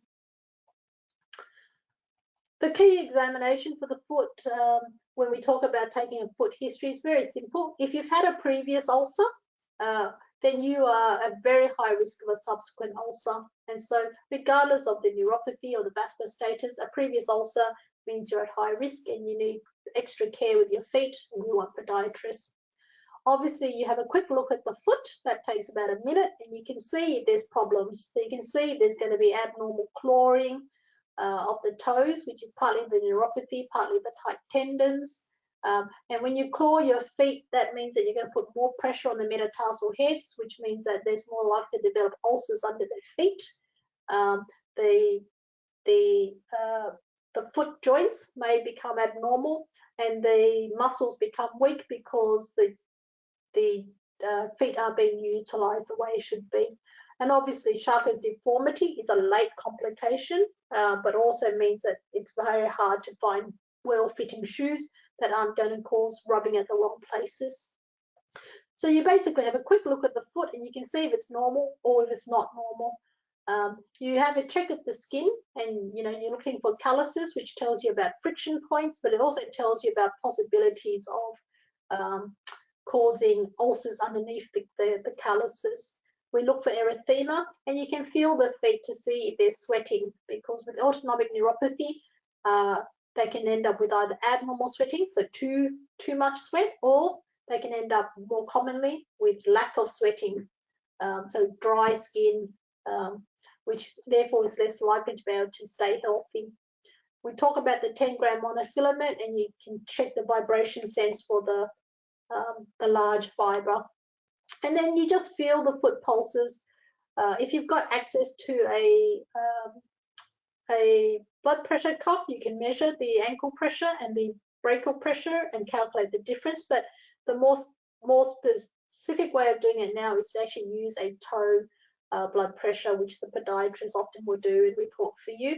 And they can also use Doppler to measure the waveforms through the peripheral, through the dorsalis pedis, and tell you whether it's normal, which should be triphasic, whether it's becoming problematic, where it's biphasic, or whether it's very problematic, where it's monophasic. And in the true ischemic cases, it's absent. But you'll see those when the podiatrist reports them. So, you know, anything less than triphasic means that you're developing vascular issues.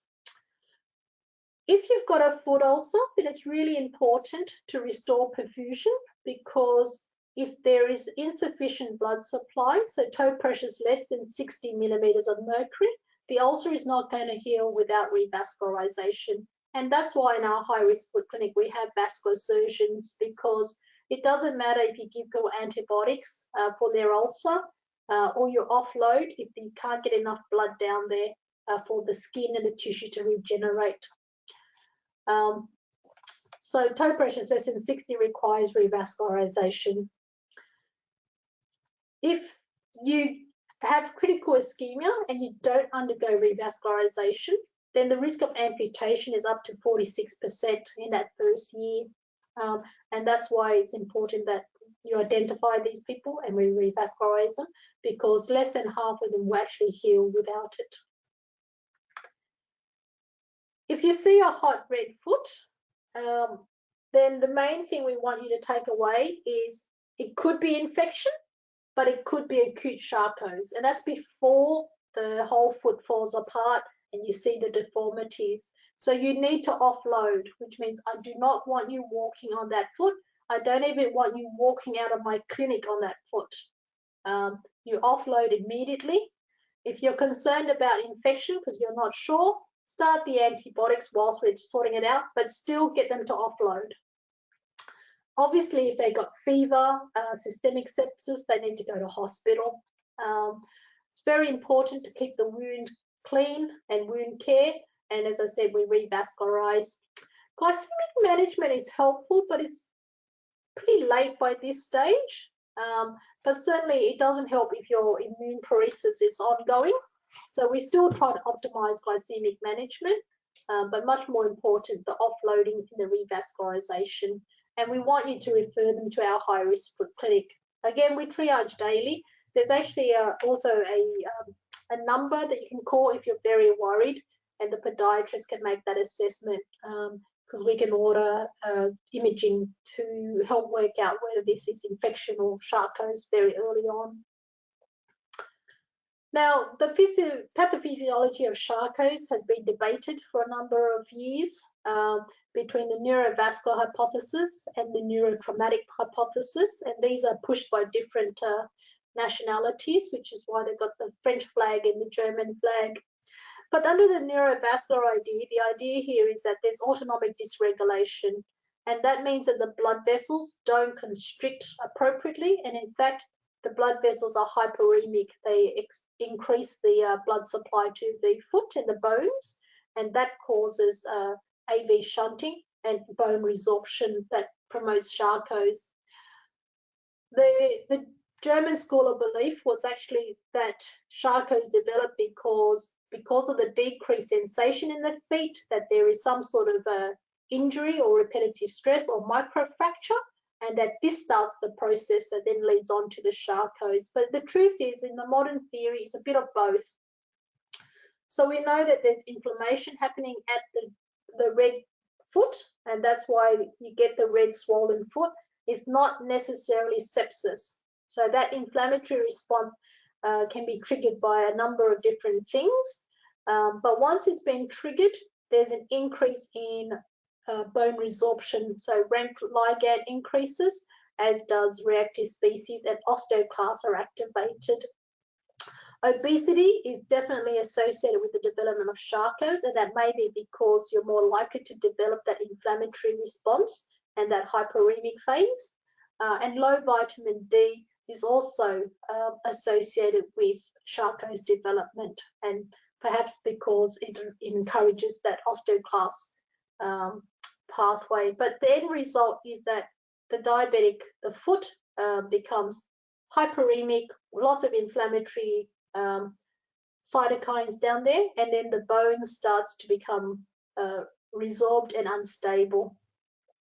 So there's a progression of Charcot's foot where the very early stage, hot, red, swollen foot, may or may not have a history of trauma, can be spontaneous. As that happens, the bones will start to resorb and dislocate, and you might start to see instability and fracture. That's why we need to offload them. So if you catch them in that clinical stage and you offload them, then they're less likely to get the dislocations and the fracture that would occur if they kept walking. The fragmentation phase goes on for a few months, and then eventually the inflammation settles down and the debris gets resorbed, and then the bones re-heal and they end up with a new, stable, cool foot. But the stability may not be in the right shape. So what we really want to do is pick people up not at this late stage where the bones have resettled into their new deformed state, but to try to pick them up really early. And we want to pick them up at that red hot swollen state. So as I said, high index of suspicion, more likely if you get neuropathy, but you don't have to have neuropathy. More commonly in the diabetes that's been going on for the more than 10 years, and in people who are overweight or who are osteopenic. As we said, at this stage, we want you to, if you think it's infection, just give them antibiotics once you've done the appropriate cultures and things. But in Charcot's, it's not infection. So CRP can be helpful because the CRP will not be high like it is in cellulitis. You can do an X-ray, but X-ray will not often pick up Charcot's at this stage in time. But MRI scans are quite specific, and that's why if you refer them to us early, we will send them for an MRI scan to see if there is evidence of bone inflammation. You don't want them walking on the foot at all, not even to the bathroom, not even to walk out of your clinic. You want that foot offloaded because you want the bones to stay in the shape that they're in now.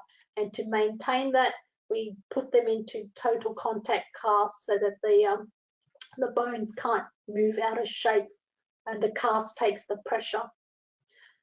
So this is what the MRI will show if you order an MRI, which is basically a whitening in the of the bone marrow, which is edema, and that's the earliest sign that you've got Charcot's developing in that hot red foot. And obviously cellulitis shouldn't cause your bones to be edematous, but it can also differentiate cellulitis because then we'll see that the inflammation's all in the soft tissue and the bones looks nice and cold. Once you've gone past that clinical stage, and the fragmentation stage can happen during the erythematous stage, and that's why it's important to do it early. If you keep walking on the foot because it's inflamed, because the bones are actively undergoing resorption, they're more likely to fracture, and the ligaments are also inflamed, and they're more likely to snap and cause foot dislocations. So if you image them in the resorptive phase, you'll see this sort of moth-eaten appearance of the bones in the midfoot is the most commonly affected area, where you can see there are now multiple fractures in the foot and bone fragments, and then as time goes on, fusion of the bone itself. The talar is can also be involved, but as I said, midfoot's most common, and then forefoot, and then lastly the ankle joint are the sites where the Charcot's tends to start and be affected.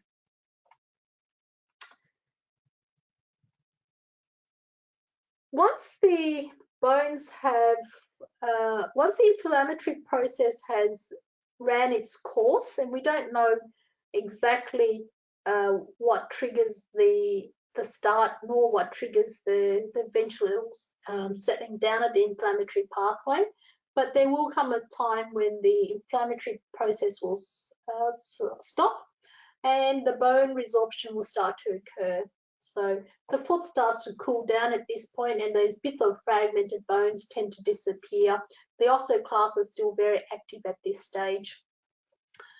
But because we're trying to prevent the bones falling apart, the immobilization, as I talked about, total contact cast is the gold standard. And obviously, if you put someone in a total contact cast, they can't take it off easily on their own. So they wear it 24 hours a day.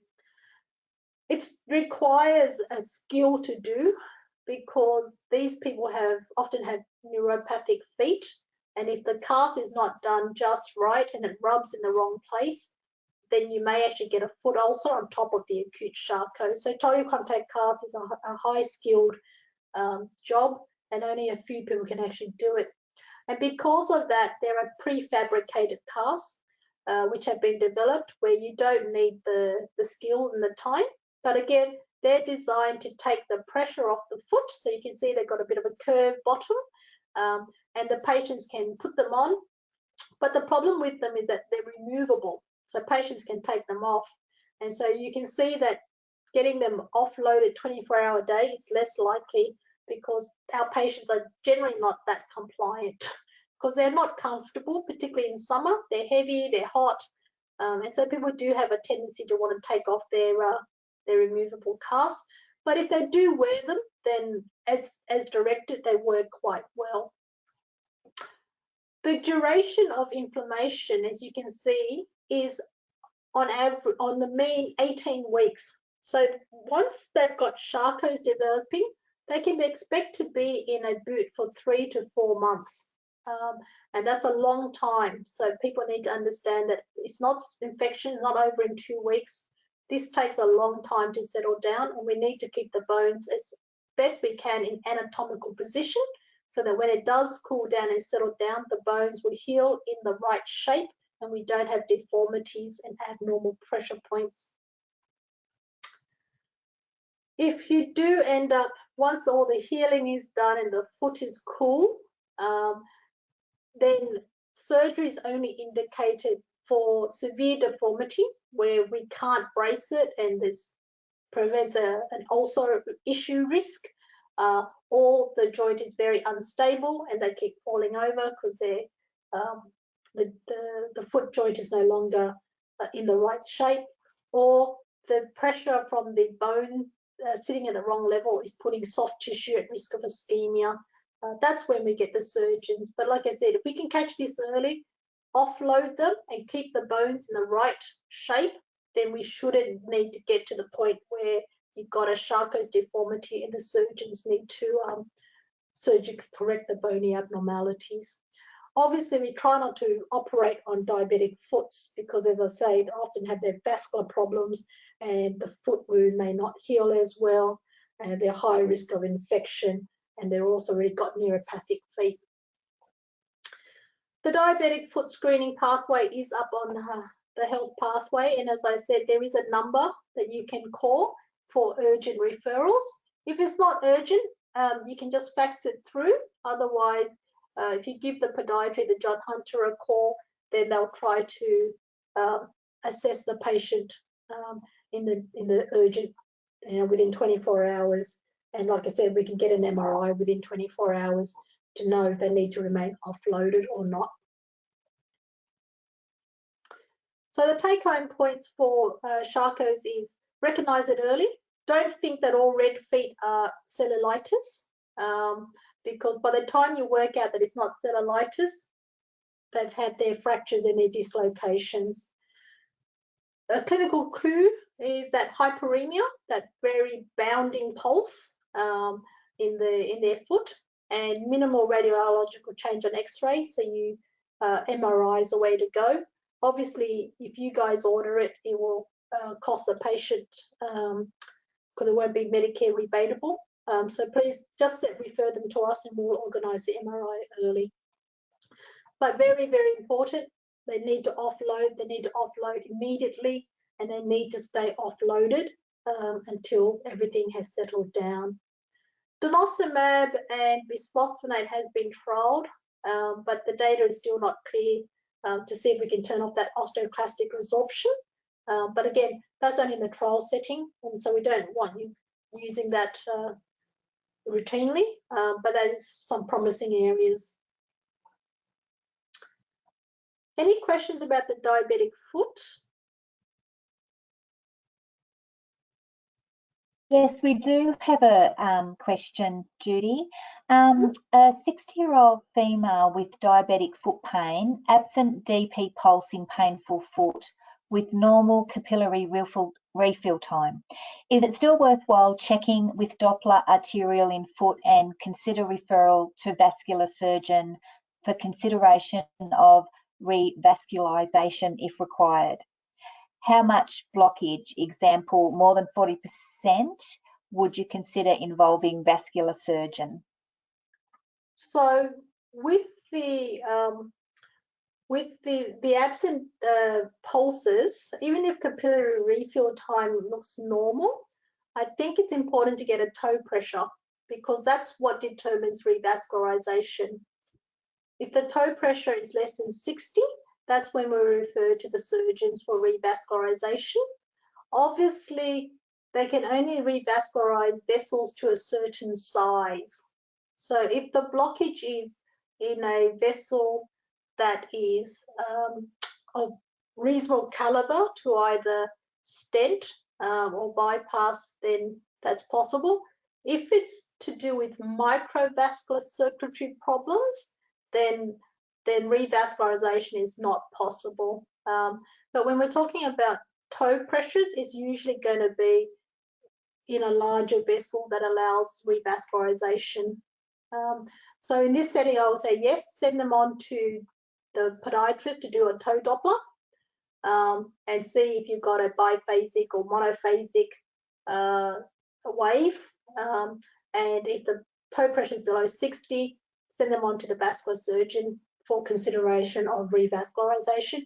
And the vascular surgeons will usually order an angiogram to see if they can do anything about it. But it's not always possible, which is why we still end up with amputations in feet. But at least if you know that this is developing, then you know that it's super important that this foot never get an ulcer.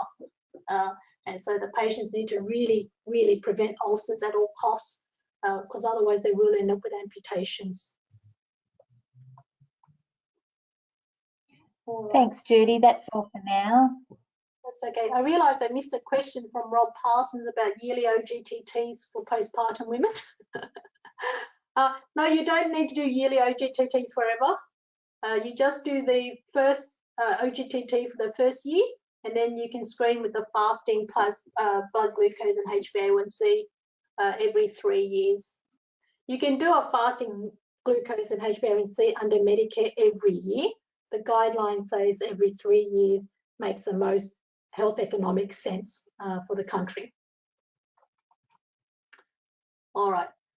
I don't have a lot to say about autonomic neuropathy because unfortunately we don't have many ways to treat this, and it happens quite commonly if you talk to patients, and it could be localized to just a sweating problem. Usually it's more widespread when it starts to develop. The most common ones that we see are postural hypotension, which sometimes we confuse with the blood pressure treatment that we're giving the patients for their hypertension. But certainly postural hypotension can be quite profound once it's developed with the diabetic, because it means that they can't vasoconstrict when they stand up. They get a resting tachycardia, and particularly at when you do the blood pressure, you'll see that the resting tachycardia may be present at all times without changing. So the loss of the ability to raise your heart rate when you stand up is also a sign. Exercise intolerance, because again, they're not shunting blood the right way, and intraoperative instability with an anaesthetist can sometimes see this. And then in the worst case scenarios, it can affect the actual heart conduction system, and MI and sudden death can occur. In the gut, when it affects the autonomic system, then gastroparesis is what we see. And patients will complain usually of early bloating or fullness, irregular bowel habits, whether that be diarrhea or intermittent diarrhea with constipation. Sometimes they can complain of swallowing difficulties, but like I said, most commonly it's vomiting when they eat too much or eat or unusual or uncomfortable sensation. And sometimes we suspect it because their glucose control is very erratic when they eat, which means that sometimes they're dumping their food really quickly and sometimes they're not eating enough, and then they have hypos. So gastroparesis is quite common but often underdiagnosed. And then with the genitourinary tract, you can get autonomic dysfunction where the bladder doesn't empty properly, so you end up with overstretched bladder. In men in particular, erectile ejaculatory dysfunction. So that is partly a vascular phenomenon, obviously, because if you get blockages, you don't get a stiff erection, but they can also actually get problems with the ejaculatory and the sensory function of the penis, and orgasm failure. And it's also can be a problem of women, but women are less likely to report it because I think it's a bit less obvious that they've got issues. And dyspareunia. As I said, it's difficult to manage and very unsatisfying. With its gastroparesis, we do try dietary modifications. We try using lower GI food. Sometimes we end up using high GI food if hypos is a problem. We try to use compression stockings, which is really the only good way of managing postural hypotension. People have used fludrocortisone and midodrine, but what that tends to do is give you supine hypertension. So your blood pressure goes up when you lie down, and you still get a drop when you stand up, but you're hoping that the drop is not so low that you're getting a cerebral hypoperfusion. But I don't think it works as well as just preventing the blood pooling in the feet. If you are going to use compression stockings, though, it has to be the full-length TED stockings, which are quite expensive and difficult to get hold of, and even more difficult to wear long-term because they're not comfortable, particularly in the heat of summer. But realistically, they probably work better than any of the drugs for the postural hypotension. As I mentioned, you could use midodrine, which is a SAS application form for postural hypotension, but I haven't found much joy for patients longer term. With the gastroparesis, some people will get benefit from using domperidone if the problem is with incomplete or early bloating to encourage the gastric emptying. And prucalopride is also available. It's only listed as a short-term treatment, but we have used it longer term for some patients with gastroparesis. A bit like the painful peripheral neuropathy, sustained glycemic control is the only thing that can potentially reverse autonomic neuropathy once it's developed. And so it's very important to try to get stable glucose control because it certainly improves the gastroparesis. It doesn't have as much of an effect on the postural hypotension. But like I said, it's a bad sign because once you've developed autonomic neuropathy, your prognosis is quite limited because sudden death is much more likely to occur at this stage. I'm going to talk about diabetic nephropathy because I think this is an area that is moving a little bit differently to what we used to treat. So we used to think of the traditional history of diabetic nephropathy when you get a hyperfunctioning, hyperfiltration phase, and then as time goes on, the The glomerulus responds to that increased pressure and hyperfiltration by thickening the basement membrane, and then that starts to fail and you start to get leakage of protein, and then you get more leakage of protein, and then you end up with end-stage kidney disease.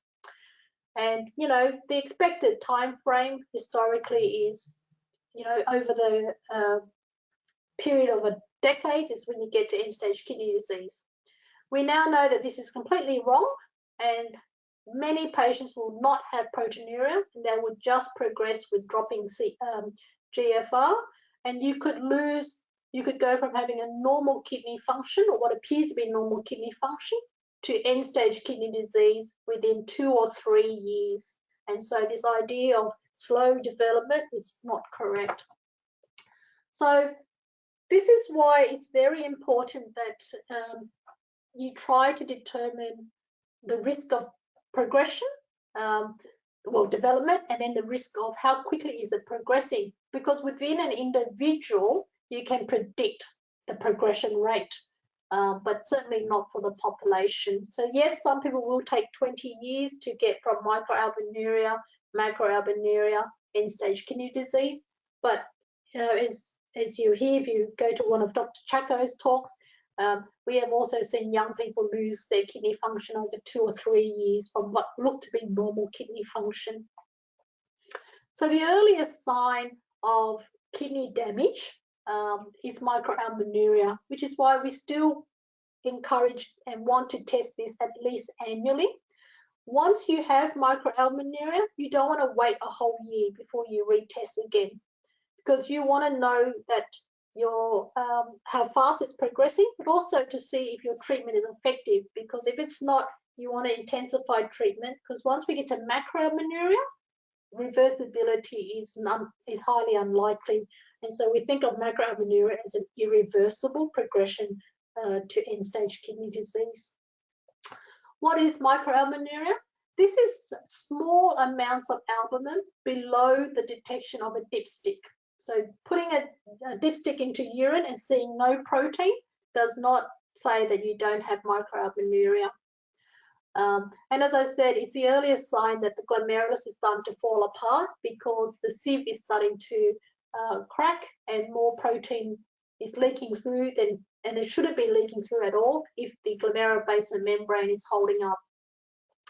Lots of things can cause leaks of protein though, so uncontrolled hypertension, glomerulonephritis, but obviously in the setting of a diabetic patient, diabetic kidney disease.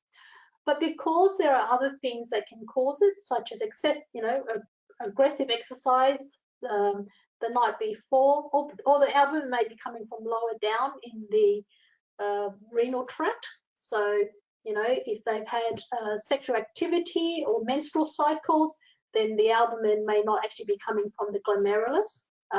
We do want to repeat these tests. When you get your first microalbuminuric result, you want to repeat it a couple of times, and you want to make sure that they get the right instruction, which is when I send them for the repeat microalbumin, I say, please abstain from sexual intercourse, do it away from your menstrual cycle at least a week after the period. Don't exercise aggressively for the 24 hours beforehand. Don't do it when you're unwell or when you've got a urinary tract infection. And if it still comes back positive on screening, you know, on a couple more tests, then you know you've got microalbuminuria, and that's a point where you want to intervene with tighter blood pressure control. And that's very important, because that's probably the key factor for progression of kidney disease, and tighter glycemic control. But again, glycemic control takes a long time to improve the kidney damage, whereas blood pressure control will start immediately. ACE inhibition is used at this point regardless of the blood pressure. If the person's blood pressure is quite low, then you want to go with a low dose and give it to them at night, but you still want to get some ACE inhibitor in, because we know that there is renoprotective effect, because it will reduce the proteinuria progression. In 2021, it's pretty clear that these patients should also be on a sodium glucose transporter. You can't use that obviously with type 1 because of the risk of DKA, but certainly for type 2 diabetics with microalbuminuria, this is a point where SGLT2 inhibitors have clearly been shown to be very beneficial for progression, as has GLP-1 receptor analogs, but to a lesser degree. As I said, if you progress to macroalbuminuria, then end-stage renal disease is considered inevitable, because by that stage, there is too much glomerular basement membrane damage that we're unlikely to salvage the situation. It's not to say that we can't slow things down significantly, which is what we want to do, but it's one of the reasons why the kidney doctors want to know about the macroalbuminuric ones, because they know that at some point in the future, in the near future, this person will require more intervention from their setting. So now we use this sort of classification for staging chronic kidney disease. And as you can see, there is the GFR down the side, which we still stage from 1 to 5, but the albuminuric stage also influences the likelihood of you going to end-stage kidney disease. And what the kidney doctors tell me they want patients referred to them for is, they say, keep the number 30 in your head. So if the GFR falls below 30, that's when they need a renal specialist to review them. Or when the urine protein, the albumin level is above 30, which is a macroalbuminuric stage, that's when they want to see the patients, because that's the group that has the highest risk of going on to end-stage kidney failure. Above that level, as I said, we try to manage this within our clinics and within the primary health space with risk reduction as best we can. They also want to see people where things are not, where there might be a differential diagnosis. So obviously, like, someone diagnosed with diabetes last year, good control, because as I said, glomerulonephritis can still occur, particularly with type 1 diabetes. So if it doesn't fit the pattern, then they'll be happy to see patients earlier. But otherwise, remember the number 30, that's when you want to refer. So we want to check urine ACR at least annually. If it's negative, then repeat it in 12 months. If it's not negative, you want to repeat it another couple of times to see if it's persistent. And if it is confirmed that it's persistent, then, as I said, you maximize ACE inhibition. If you can't use an ACE inhibitor because of cough, then use an ARB. And we can start at SGLT2. Now, very early on, those of you who remember that SGLT2 actually had a contraindication, do not use below a GFR of 45. But because of the dedicated renal studies, SGLT2s are now approved down to GFRs of 30. But the trials actually kept people on it down to a GFR of 15. And so a lot of the kidney doctors will say, look, we don't want you to stop the SGLT2 at all. Send them to us. Well, once they're under 30, we want to see them anyway, but you don't feel that you need to stop them before you send them to the kidney doctors, because there is evidence for even under 30 that they slow progression to end-stage kidney disease, and they have mortality benefit for cardiovascular outcomes. As I said, you do want to improve everything else, which is the glucose control and the lipids, but I think that's more the deck chair on the Titanic. Specialist management, we talked about, and clearly if you've got nephrotic syndrome, then you're well over 30 and the nephrologist wants to see those people. Often they don't need biopsy, but I guess the kidney specialists, the renal specialists will do biopsies because obesity can cause FSGS, which also causes proteinuria. And so sometimes it's hard to tell if it's the diabetes that's giving them the proteinuria or whether it's the focal sclerosing glomerulosclerosis from their obesity. But weight control is always good for blood pressure control. So, we still attempt weight loss, but occasionally they will get a renal biopsy to differentiate the situation. but it's not often that that's required. I will go through SGLT2 and GLPs in the later slides. So I'm going to quickly talk about diabetic retinopathy, and then we'll talk about the newer agents. Diabetic retinopathy, not much has changed, except to remind you that we put our diagnosis at the point where, 3% already have retinopathy. So that means that we want you to screen for retinopathy as soon as you diagnose type 2 diabetes.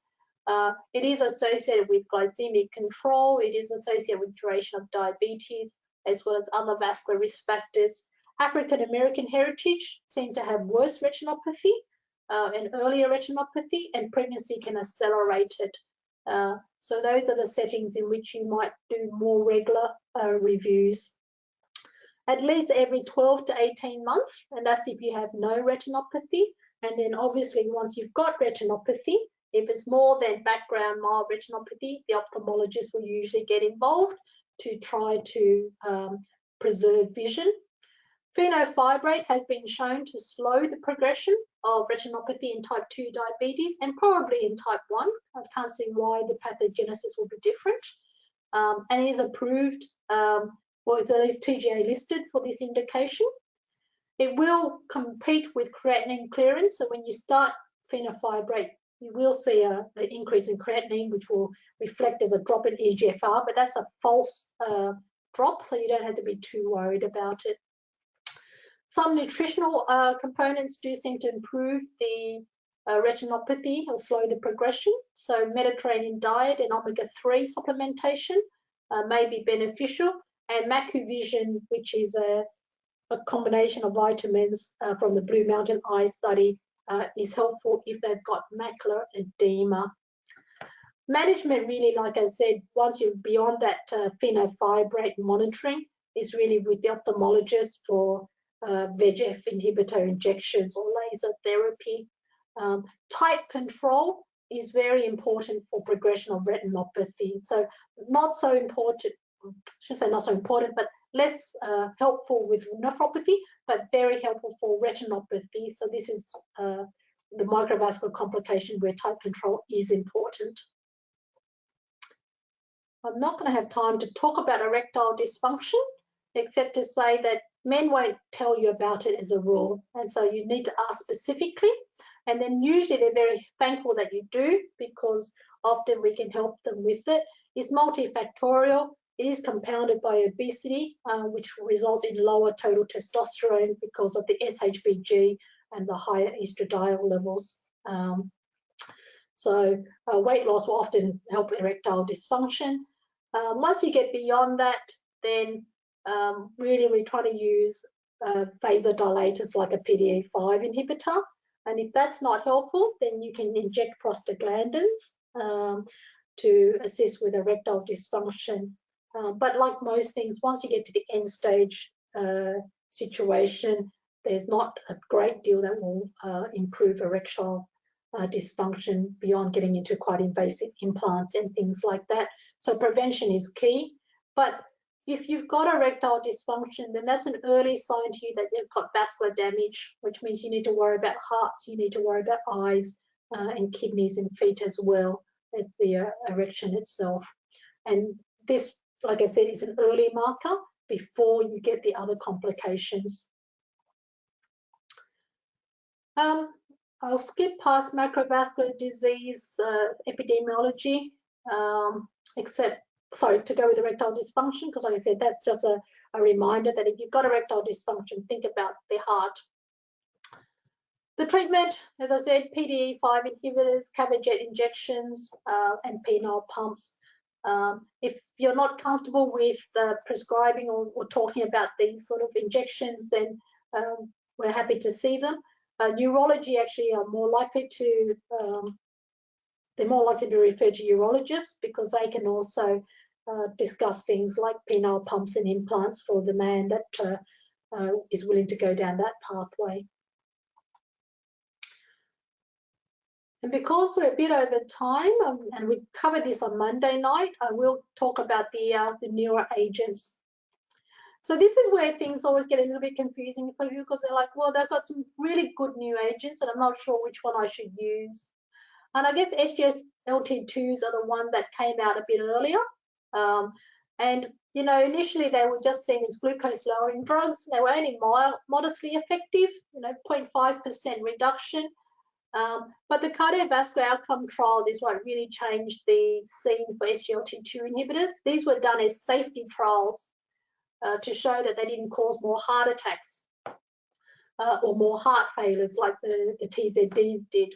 But instead of just showing safety, they actually showed superiority. And EMPA-REG was the first to show that, and it was terminated early because you can see that the death from any cause and death from cardiovascular cause clearly favoured the SGLT2 group early. So within 3 years, so about 2.8 years, the significance was seen. And so these trials, this can't be from HbA1c alone, because we know that you need tight control for 10 years to see the micro and macrovascular benefits from tight control. So this must be something else that's doing it. And as I said, it's only modest for glycemic control anyway. But from the EMPA-REG trial, it was shown that you only needed to treat 39 patients with established cardiovascular disease and diabetes to prevent 1 death over 3 years. That's a pretty good number needed to treat when it comes to pharmaceutical agents. There has since been cardiovascular outcome trials for dapagliflozin and canagliflozin as well. And we've had GLP-1s on the market. So this is a pooled meta-analysis looking at the different trials for GLP-1s and SGLT2, showing that if you've got established disease, then the SGLT2s and the GLP-1s are protective for mortality from a cardiovascular event. If you don't have established disease, so you just have diabetes and hypertension, but you've not had a heart attack, you've not got angina, then it's not so clear that they are helpful. And so the jury is still out. Because they were safety trials rather than superiority trials, they may not have been powered enough. So there are some ongoing trials now to see if it is effective in that group, but at this stage, really effective for established disease, and both agents are helpful. For heart failure, SGLT2 clearly the winner. So if you've got someone with heart failure, type 2 diabetes, then SGLT2 should be in your armamentarium for your patients. GLP-1 did not show a benefit in heart failure with diabetes. When you look at renal outcomes, then again, SGLT2 clearly superior to a GLP-1 for progression to end-stage kidney disease or death from a renal failure. GLP-1s are helpful if you have a pooled renal disease, but if you take out the progression to macroalbuminuria, then it's not so clear that GLP-1 is helpful for progression to end stage, but certainly it might be helpful for progression from micro to macro, and that could be important for the group that we then prevent progressing on to end stage kidney disease. But once you've got macroalbuminuria, not so helpful. Whereas the SGLT2 inhibitors, as you see, retains their effectiveness even in macroalbuminuria. This is a dedicated renal trial for canagliflozin. Again, basically why we now drop the GFR indications, showing that, you know, even with end-stage kidney disease, there is still a benefit from the SGLT2 inhibitors for prevention of death and cardiovascular and hospitalization and transplant and so forth. In the interest of time, I won't go through exactly how, because we did cover this in the first talk about why SGLT2s may be so helpful for the renal disease. as well as a heart failure. And as I said, is to do with the sodium transport and the fact that it will constrict the afferent arteriole. ACE inhibitors dilate the efferent to drop the pressure, but SGLT2 will constrict the afferent, and so the pressure through the glomerulus is reduced significantly, and that protects the glomerulus in the long term. But not surprisingly, you can expect a fall in eGFR when you first initiate it, which basically will cross over within the 6 months. So don't worry about a drop in eGFR when you first start. I'll skip past the GLP-1 combination because we covered that in some of the other slides.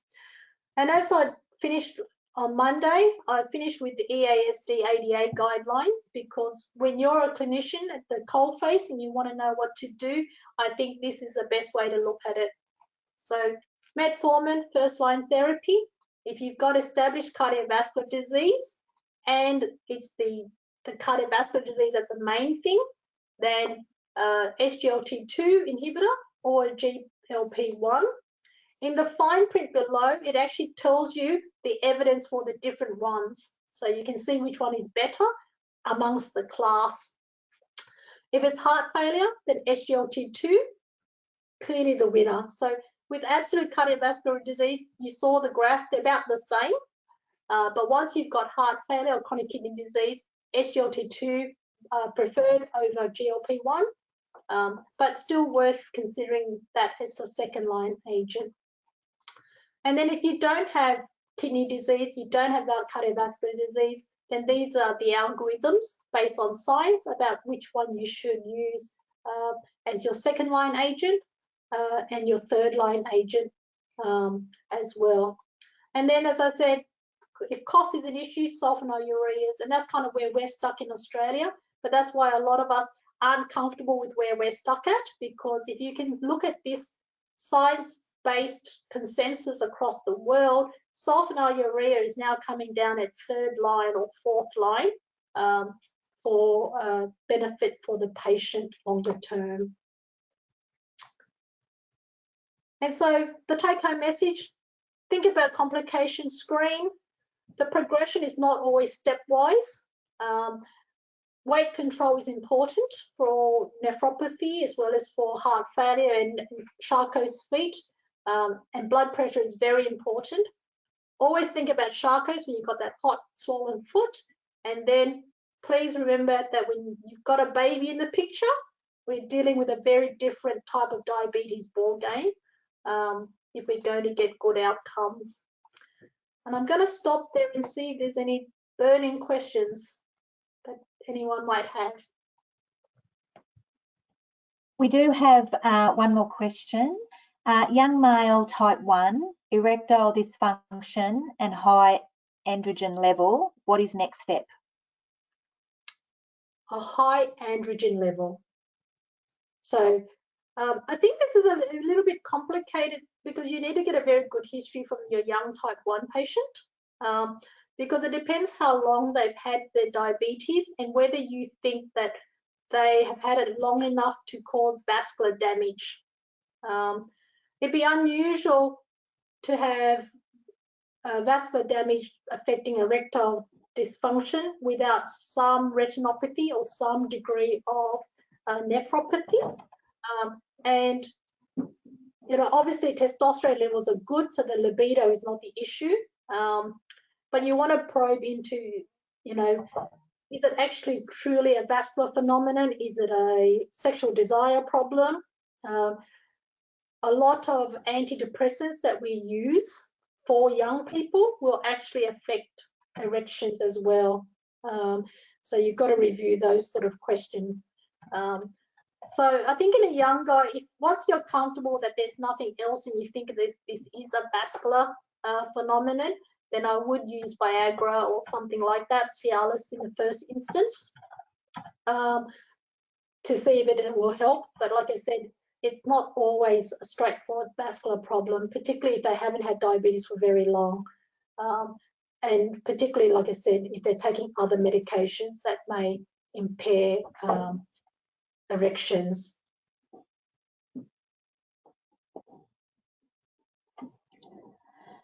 Thanks, Judy. Yes, there is another question.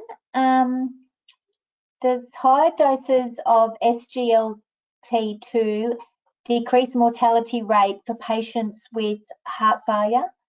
Are there needs to maximise dosing to tolerated doses? So EMPA-REG had 3 arms. They had the placebo, they had the 10 milligram, they had the 25 milligram. They had to pull the 2 arms of the 10 and the 25 to show the significance. And they couldn't show that the higher dose had better outcomes than the lower dose. So technically speaking, you could get away with 12.5 milligrams or 10 milligrams of EMPA, and you'll still be within that trial evidence. So there's no good reason to increase the dose to 25 for EMPA. DAPA is only available in the 10 milligram dose, so that's already the maximum dose, and that's what their trials are done on. Again, it's a class effect, so DAPA clearly shows heart failure benefit, and they've actually gone for indications for heart failure, which is why they're the only one that's approved for heart failure in type 2 diabetes, separate to HbA1c, because they've actually applied for that indication. So I think when it comes to the EMPA that we've got, you don't have to push to 25 to get the heart failure benefit. You do get a slight increase in HbA1c benefit. It's only very slight, goes from 0.5 to 0.8% with a higher dose. But the salt wasting component is pretty good even at the 10 milligram or 12.5 milligram dosing.